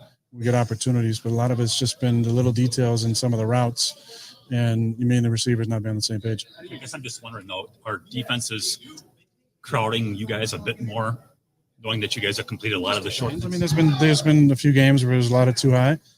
Last week was a mix of both. Just depends on what we're doing. I mean, teams going to try and take away Aaron and AJ for sure, but we have a lot of different things we can do, not just against 7-man box, but against 8-man box. And we just got to, when we run the ball well and stick to it, that's going to give us more opportunities for some of the down the field stuff, I think. How do you teach guys the instinctual feel on those deep balls when they're new to you and they haven't had a lot of reps? Well, you got to rep it, then you got to show it. You got to show some of those clips and then be able to coach what's going on, on those clips. So I've always said there's a paper offense and there's on the field offense, and we just have to transfer some of those, and then the expectation of what's going to happen out there, allowing our instincts to kind of take over when it's not kind of cookie cutter like it is on the paper. There's a team that's really cohesive the last couple of years as far as play calls, getting things right, whether it's you checking at the line of scrimmage, whether it's the calls he makes from the sideline. Does that get more difficult in the tight moments at the end of the games, like we saw the third and fourth down in London? What do you mean? Like, is it more difficult? said on McAfee yesterday that you came over and you had a play you wanted to run on third down, and he had a play maybe he wanted to run. Is that conversation in that 40-second span or that 20-second span where you guys are talking about the next play? Is that difficult? It gets easier, when there's the trust there about things that have been done. I think there's a number of different calls throughout the game that we could have executed better, even in that situation there. I think it's a good learning experience. It sucks that we got to go through an L to deal with that, but there's a lot of trust on both sides. Randall had himself a day Sunday. It was the most catches he had in a game in a long time. Was there something the Giants offense was doing different to open that up?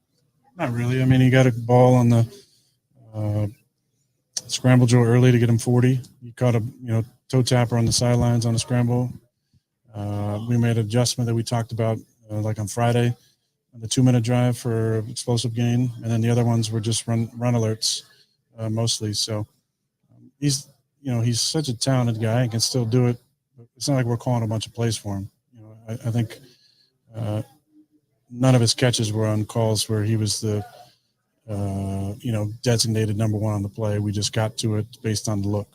One of the things I was wondering, and tell me if I'm just totally off here, but as Romeo emerges, defenses might adjust to that and he might become more of a central focus of their game plan. I don't know if he's there yet, but I didn't know if that was connected at all.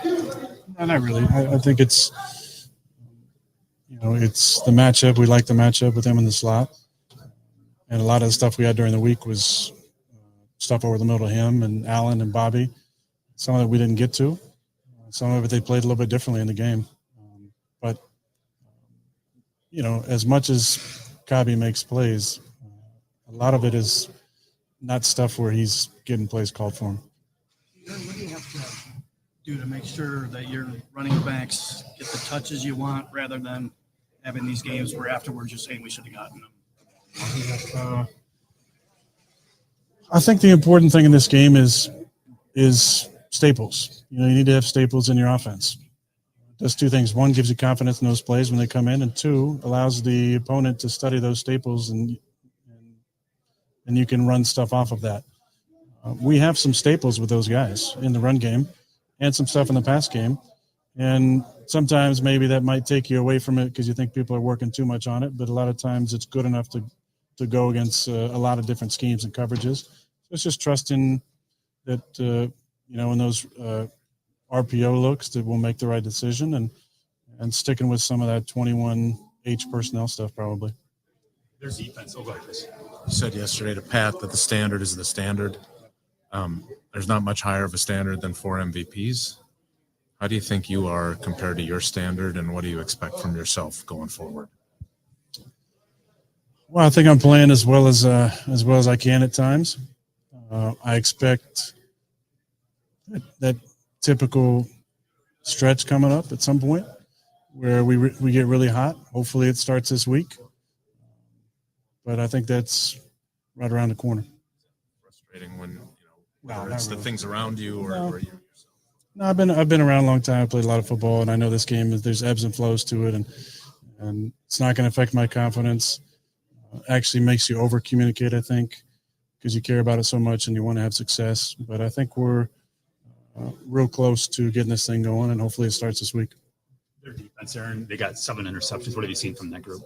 Yeah, they've got guys who can get their hands on the ball and secure it. They have a lot of vision to the football. Vision football defenses are always going to have opportunities for tip balls and reading quarterback size. You got to, anytime you play against this defense that kind of started, out of the Seattle system, it's predicated on guys flying to the football and guys having vision of the football. So you got to be good with your eye discipline. You got to be able to look guys off, throw through windows, anticipate throws. But when you got that many guys with vision to the football, naturally there's going to be more opportunities probably for interceptions. There you go, Aaron Rodgers. Most of his presser, we're running up against the clock, so we'll carry some more of this coming up tomorrow on the show. But just, look, he's got a lot of confidence in what they're doing. He's not going to say they don't, but he was pretty honest. He's like, hey, sometimes it's the route, sometimes it's technique, sometimes guys have to work a little harder to get open, sometimes he has to throw a little bit better. He's not overly concerned about it, but it's, as he says, work in progress. And, then one of the other things there that he had stated was that the thumb is going to be good. I think the thumb is a complete non-story at this point. I think they just gave him a day off to give him a day off. That's it. I think it's a complete non-story. He just said, big hands. I've been blessed with it. I'll be fine on Sunday. Don't worry about it. I think it's a moot point. Just move on. I don't think there's really much to see here. And then obviously he talked about the run game and talked about the frustration and talked about, a little bit about Matt LaFleur and play calling and how he thinks things have been really good. It's just part of its execution. But he also did say, and I thought early on in that presser, if you happen to, really catch it, he said, look, we've turned the ball over, but our defense isn't getting any turnovers. And sometimes turnovers can help you overcome some of the ineptitude early on this season. You're looking at a Jets team that's got 7 picks.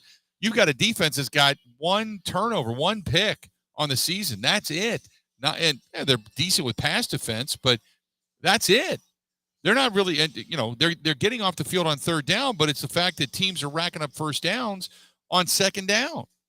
So, he's got some, and he's speaking about the defense now too, saying, hey, they're not all that in a bag of chips, man. We got to help them out, but they have to help us out too. I mean, it goes hand in hand, and that's why things seem a little bit dysfunctional right now, or very vanilla right now. They don't have big plays. And speaking of big plays, go back to the Jets and how many explosive plays they have this year. So they're already doing pretty well when it comes to explosive plays. They've had some serious success this year. So when you look at the explosive plays that they've been able to have, they right now, in so many different ways, they've got right now 41 explosive pass play or plays, passes of 16 yards or more and rushes of 12 yards or more on the season. The Jets now rank tied for 5th in the NFL and over the first 5 weeks in explosive plays, while the team has plus 9 explosive play differential, which also ranks 5th, and 41 explosive plays, the most by a Jets team through week 5 since 2000. So this is a team that can move the ball, and Ben was talking about it earlier. They're not a bad football team.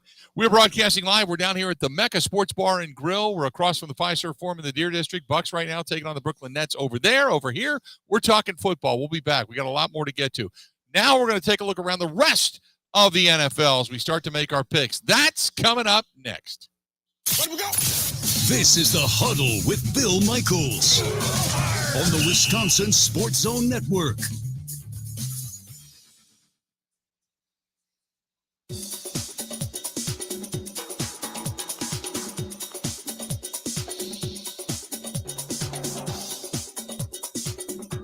Bill Michaels will resume in 5 minutes.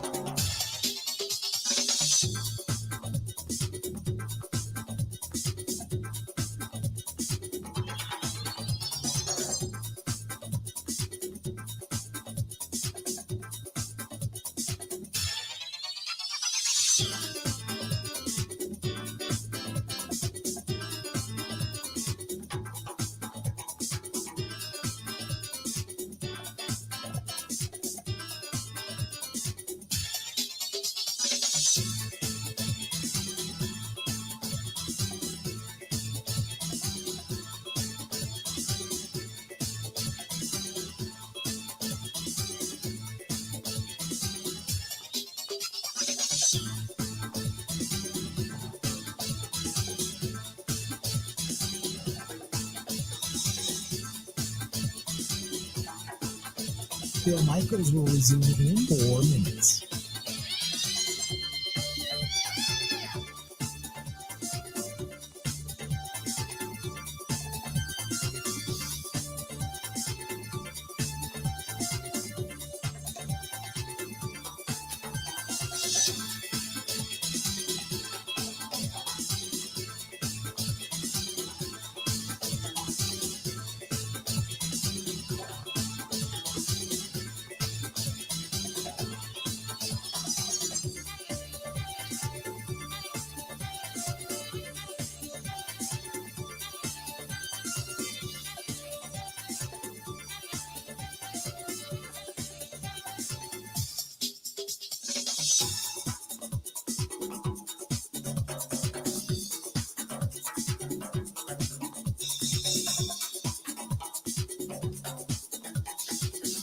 Bill Michaels will resume in 3 minutes.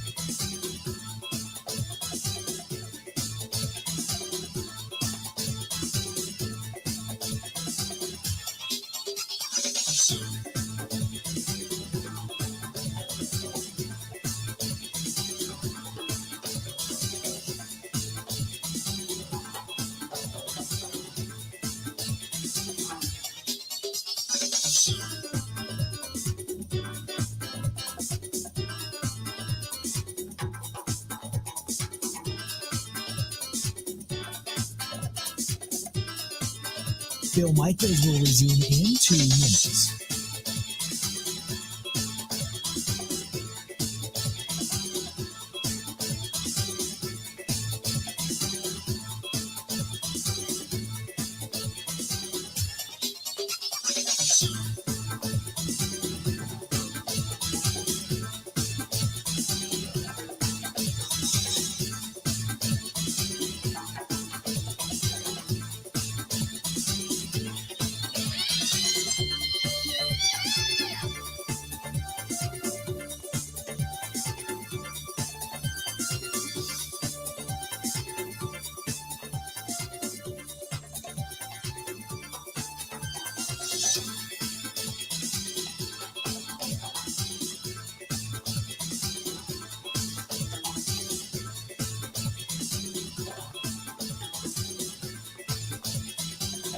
Bill Michaels will resume in 1 minute.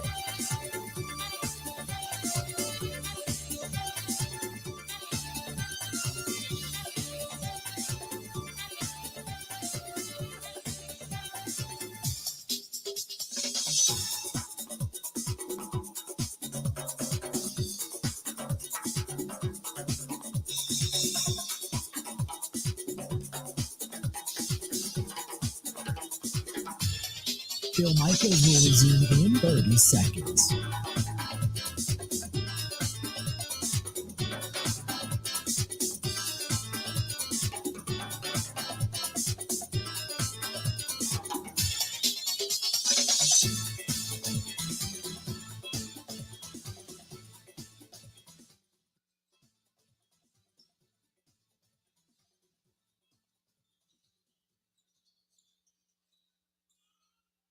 You got to hit it, bang it, rock it, put it in the pocket.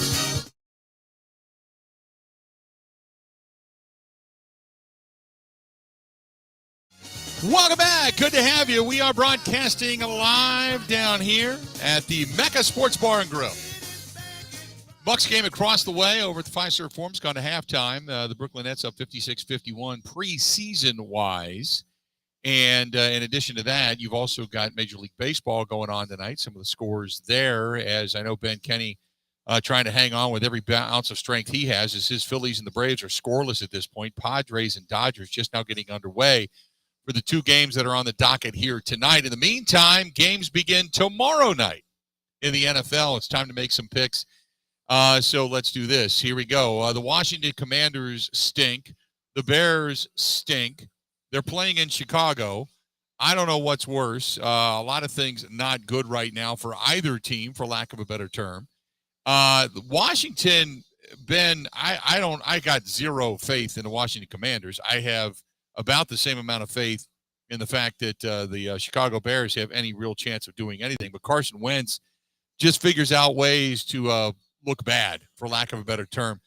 I'm going to take the Bears at home to get their 3rd win of the season and to give the Chicago faithful some kind of ray of light at the end of the tunnel that there is hope for this franchise. Yeah, aren't you looking forward to this one? It is a hideous jersey matchup, at least in my opinion. And It's they're a going hideous with quarter. orange helmets, too, the Bears are, right? Oh, goodness. So that is where my note comes in.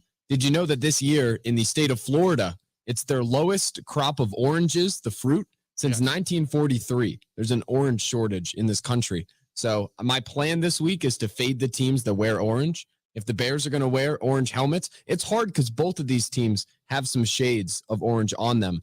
The quarterback play is hideous. I don't know. Carson Wentz is really good when they get down by 14 points at throwing for a lot of yards and making the stat sheet look okay. But then in big moments, we do see the back-breaking turnovers. I think I'm going to take the Commies. I think they're due here. Okay. The Washington Commanders, you got them. I got the Bears going into this one. The 49ers on the road taking on the Falcons. Falcons, the only thing they do well is rush the punter. That's about the extent of it. I believe the 49ers are too strong, too good, but they travel to Atlanta. I'm still taking the 49ers. 49ers go to 4-2. Falcons go to 2-4 on the season. Yeah, Shanny has those boys playing well. Jimmy G's done okay. He's done enough there, but that defense with D'Amico Ryans looks awesome. I think I'm going to take the 49ers, but close. The Falcons have been a little frisky this year. Like, they're not winning games. That roughing the passer call on Brady last week was just terrible. But they're one of those frisky teams that'll make it close. So I'll take the Niners, but I need to find the spread here. It is 5.5, on the road. I would take the Falcons plus 5.5, but I think the Niners win. The next one up, you got the Browns hosting the Patriots. Both of these teams sitting at 2-3. I don't have any belief in the Browns, and I think the Browns, without a good quarterback, aren't a very good football team. Their defense is okay at best. As much as I want to see the run game do extremely well, with more so Kareem Hunt than anybody, just because I got him on fantasy, I think the Patriots win this game, even with Zappy and company. I said, Bill, I'm fading teams in orange this week. It's a tough time in this country to be orange. So the Patriots, I'm taking the Patriots. You've got the Jaguars on the road at 2-3. The Colts sitting at 2-1. I'm a little more excited about the Jaguars than I am about the Colts. Again, though, taking another road team, it's tough to do, but I'm going to take the Jaguars. I just think they're a better team right now. So I'm going to take the Jaguars on the road in Indianapolis to get the win. So Jonathan Taylor will likely be back, which is big news for them. Matt Ryan kind of has the Russell Wilson syndrome right now, of vets that we thought in a new system and a new situation would excel, not excelling by any means. I looked this up, actually. The Jaguars, the animal, have the largest eyes of all carnivores in relation to their head size. Massive eyes, and they're very beautiful. The point is, those eyes are not helping Trevor Lawrence against cover 2. Some backbreaking picks, although I like how he's developing. I'm going to take the Colts here. I think with JT back, he hasn't been really healthy with the ankle for a couple weeks now. I think if he's really full go, he could take over this game and they win. I figure if you're going to be looking into the eyes of any cat animal, it would be a cougar. Yo! There you go. There you go. Vikings on the road taking on the Dolphins. Tua is back and practicing. Meanwhile, the Vikings, they've been kind of hanging on. I'm going to say this is where the Vikings, that streak of just hanging on, comes to an end. Dolphins, with the resurgence of Tua coming back, I think the Dolphins get the win. The Vikings go to 4-2. Dolphins also then go to 4-2.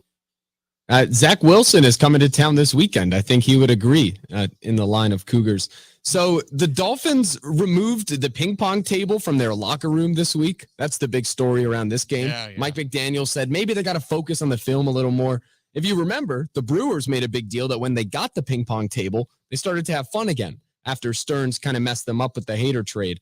I don't know how that plays into this game. I would think their focus would be at a higher level. They were probably playing with Skylar Thompson, third-string quarterback. Kansas State product, didn't really wow at Kansas State, 7th-round pick. I think the Vikings take this one. Got Cincinnati, another orange team on the road, taking on the Saints. Just because I've got Joe Burrow starting this weekend, I'm hoping that the Bengals get a win on the road, or at least put up a ton of points in a shootout. But I'm going to take Cincinnati needing this one. Cincinnati has to get this one. They go to 2-4.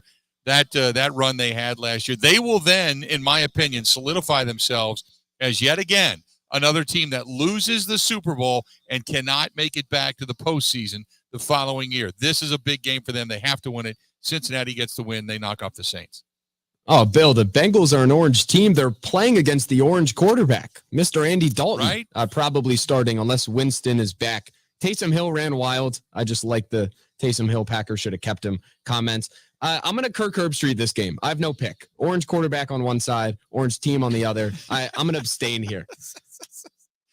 The Giants at 4-1, taking on the Ravens at 3-2. Does Daniel Jones throw wild on the secondary? Because I think they're better at protecting Daniel Jones. We saw him also run a little bit this past weekend.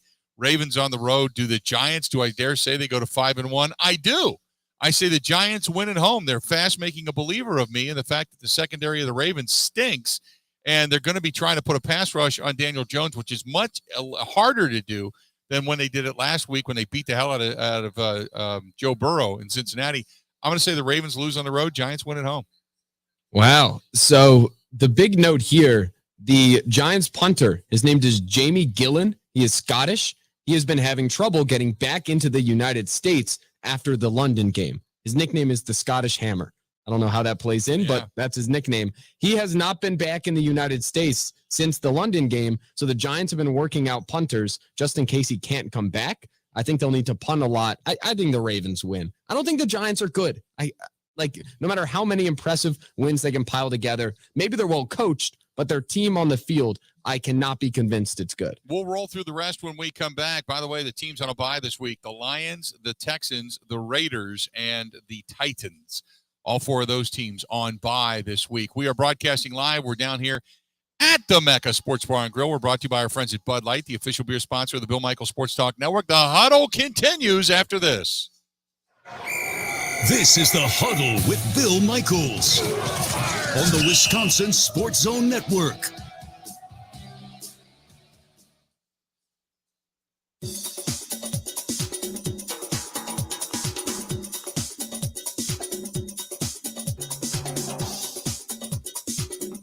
Bill Michaels will resume in 3 minutes.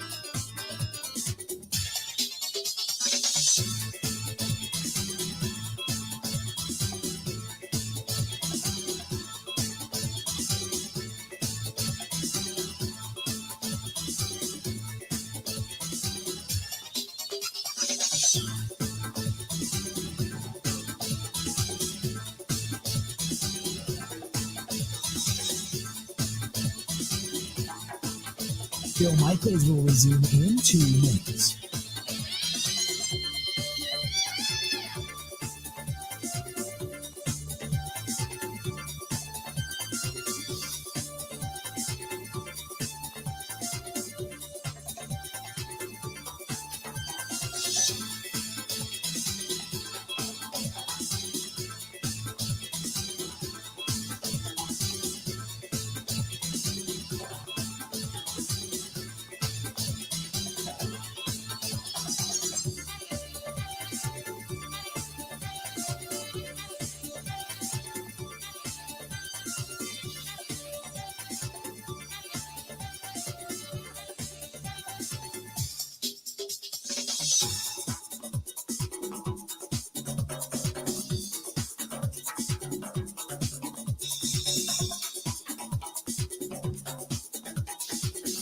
Bill Michaels will resume in 1 minute.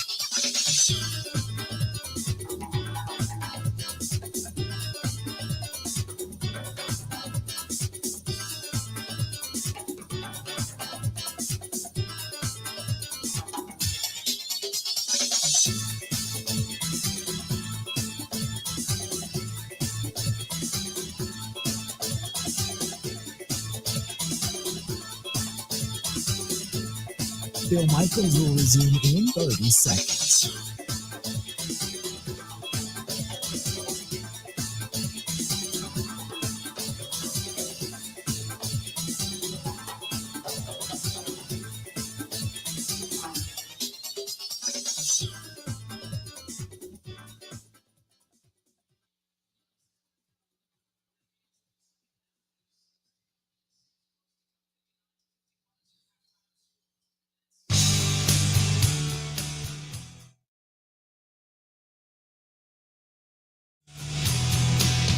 How we looking? About 5 minutes to go before we get out of here, and we are broadcasting live down here at the MECCA Sports Bar and Grill. Bucks and Nets at half over at the Fiserv Forum. We are in the Deer District for the Bill Michaels Huddle. So we got the combination of football meeting basketball, Bud Light bringing it to you tonight, having a good time down here. The crowd pretty much left here a while ago, and they headed over to the Fiserv Forum.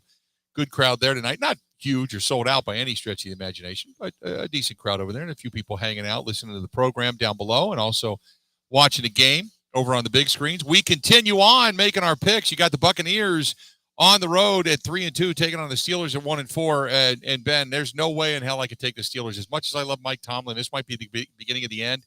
I'm going to take the Buccaneers to get the win in this one. Buccaneers go to 4-2. 1-5 will be the Steelers at the end of the day. Oh, they haven't won a home game all year. They've played a couple. They've gotten blown out there. Wondering about the people at Acrisure that bought naming rights to the stadium. That dude from Michigan who weirdly, big Steelers fan, wanted to buy the naming rights. Stock on that stadium plummeting right now. They can't win at home. I'm with you. I'll take the Bucs. Terrible. Rams at home taking on the Panthers. Rams sitting at 2-3. Panthers going from East Coast to West Coast. Taking the Rams all day long, even with Matthew Stafford not having a great season and them struggling somewhat. I'm going to take the Rams to go to 3-3, Panthers 1-5. Yeah, Rams probably going to win. The fire sale likely will come from Carolina. I just want to see when Matt Rule says he's going back to Nebraska. Or not back, but back to college and to Nebraska. That's the story I'm monitoring here. Okay. Cardinals 2-3, Seahawks 2-3. The Cardinals are a better team than what they're showing. They've got to win this game on the road. They've got to, but I'm going to take the Seattle Seahawks. I have no faith in Kyler Murray. He bitched, he whined, he moaned, he cried. He's a great quarterback. He can do this, he can do that, and then he got paid. Hadn't done really much since. And the team's not that good. And Cliff Kingsbury's probably on his way out. Cardinals lose on the road. They go to 2-4. Seahawks 3-3.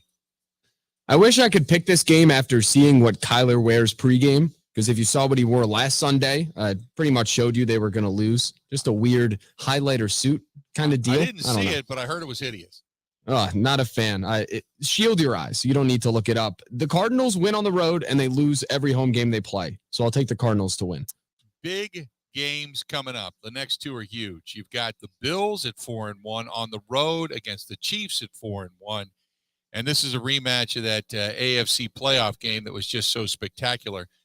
I am taking the Bills on the road. I think the Bills are a better team. It's their time to shine. I believe the Bills are going to get the Chiefs on the road in this one. Yeah, this is a certified banger. It is the first time Patrick Mahomes has ever been a home underdog throughout his career. I think 40-plus games. I'm going to take the Chiefs.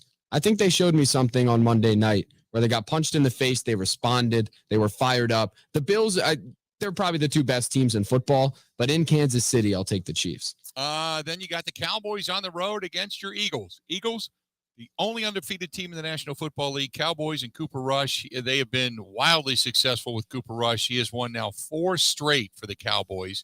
We know that Dak most likely will not be back for this game. According to Jerry, he can't spin the ball. Can't get spin the ball coming out of his thumb. I don't know where his thumb's at, but he just can't spin the ball. I'm taking the Eagles at home, and the Cowboys go to 4-2. Yeah. How about those birds? It's a banner sports weekend in that town. I think I'm actually going to be at this game. Cooper Rush starting for Dallas. The only Cooper to succeed at the Link, at least definitely in Philadelphia, is Bradley Cooper. So I cannot see the other Cooper having a good game. Birds big. Get that Cowboy stuff out of here. They're a good team, but I don't know. Birds the Phillies big. have it, right? You got the Monday night game, the Broncos on the road against the Chargers. I'm going to take the Chargers at home, even though their coach may just pee it away. I'm going to take the Chargers at home to get this one. Yes, Mr. Limited will struggle in Russell Wilson. I have the Chargers. Then you got the Jets and the Packers. And the Packers, for all the reasons we've discussed, I don't think it's going to be a blowout by any stretch, but I think the Packers put a game together and they get it by 10. I'm going to say the Packers get this one 27-17. They beat the Jets, but if it ended up being a real close one, it wouldn't surprise me either. I don't think they get over 30 points. I'm going to say 27-17 Packers get the win. I think the Packers win easily, but the game is kept close because of turnovers. Maybe the offense coughs it up once or twice. I think they dominate the yards and the time of possession and moving the ball more so than the Jets do. I have the Packers winning. Question here is, can the Packers ground the Jets? Obviously, the Jets have been flying a bit recently. Can there be any TSA pre-check problems there? in Lambeau. Zach Wilson playing there. Probably not many distractions when it comes to a certain animal you were mentioning earlier. The I'm the Cougars. Packers. I think they win easily. Come on. It's the Jets. Like, what are we doing here? You know what? The Jets are a team that's got explosive plays. Their defense puts pressure on quarterbacks. I'm not going to say the Jets are a great team by any stretch, but I think they're a decent team, and the Packers just lost to what I thought was a sub-decent team in the Giants, so anything can happen. But I think at home they put it together. They get the run game going again. It's not pretty. It's not a blowout, but at least it's a solid win, and Matt LaFleur gets one up on his brother. So there you go. Sack says 24-6 Packers take a beating by the Jets. Sack over on Twitter. That's what he's saying. Oh, wow. There you have it. Hey, thanks to the staff and management. We'll be back down here again in a few weeks, and then not again until January. But thanks to the staff and management here at the MECCA Sports Bar and Grill. Always a pleasure here in the Deer District. I'm going to get the hell out of here before the fans start coming out of the Fiserv Forum as the second half is now underway for the Bucks and the Brooklyn Nets as that preseason now winds down as well. But time for us to go.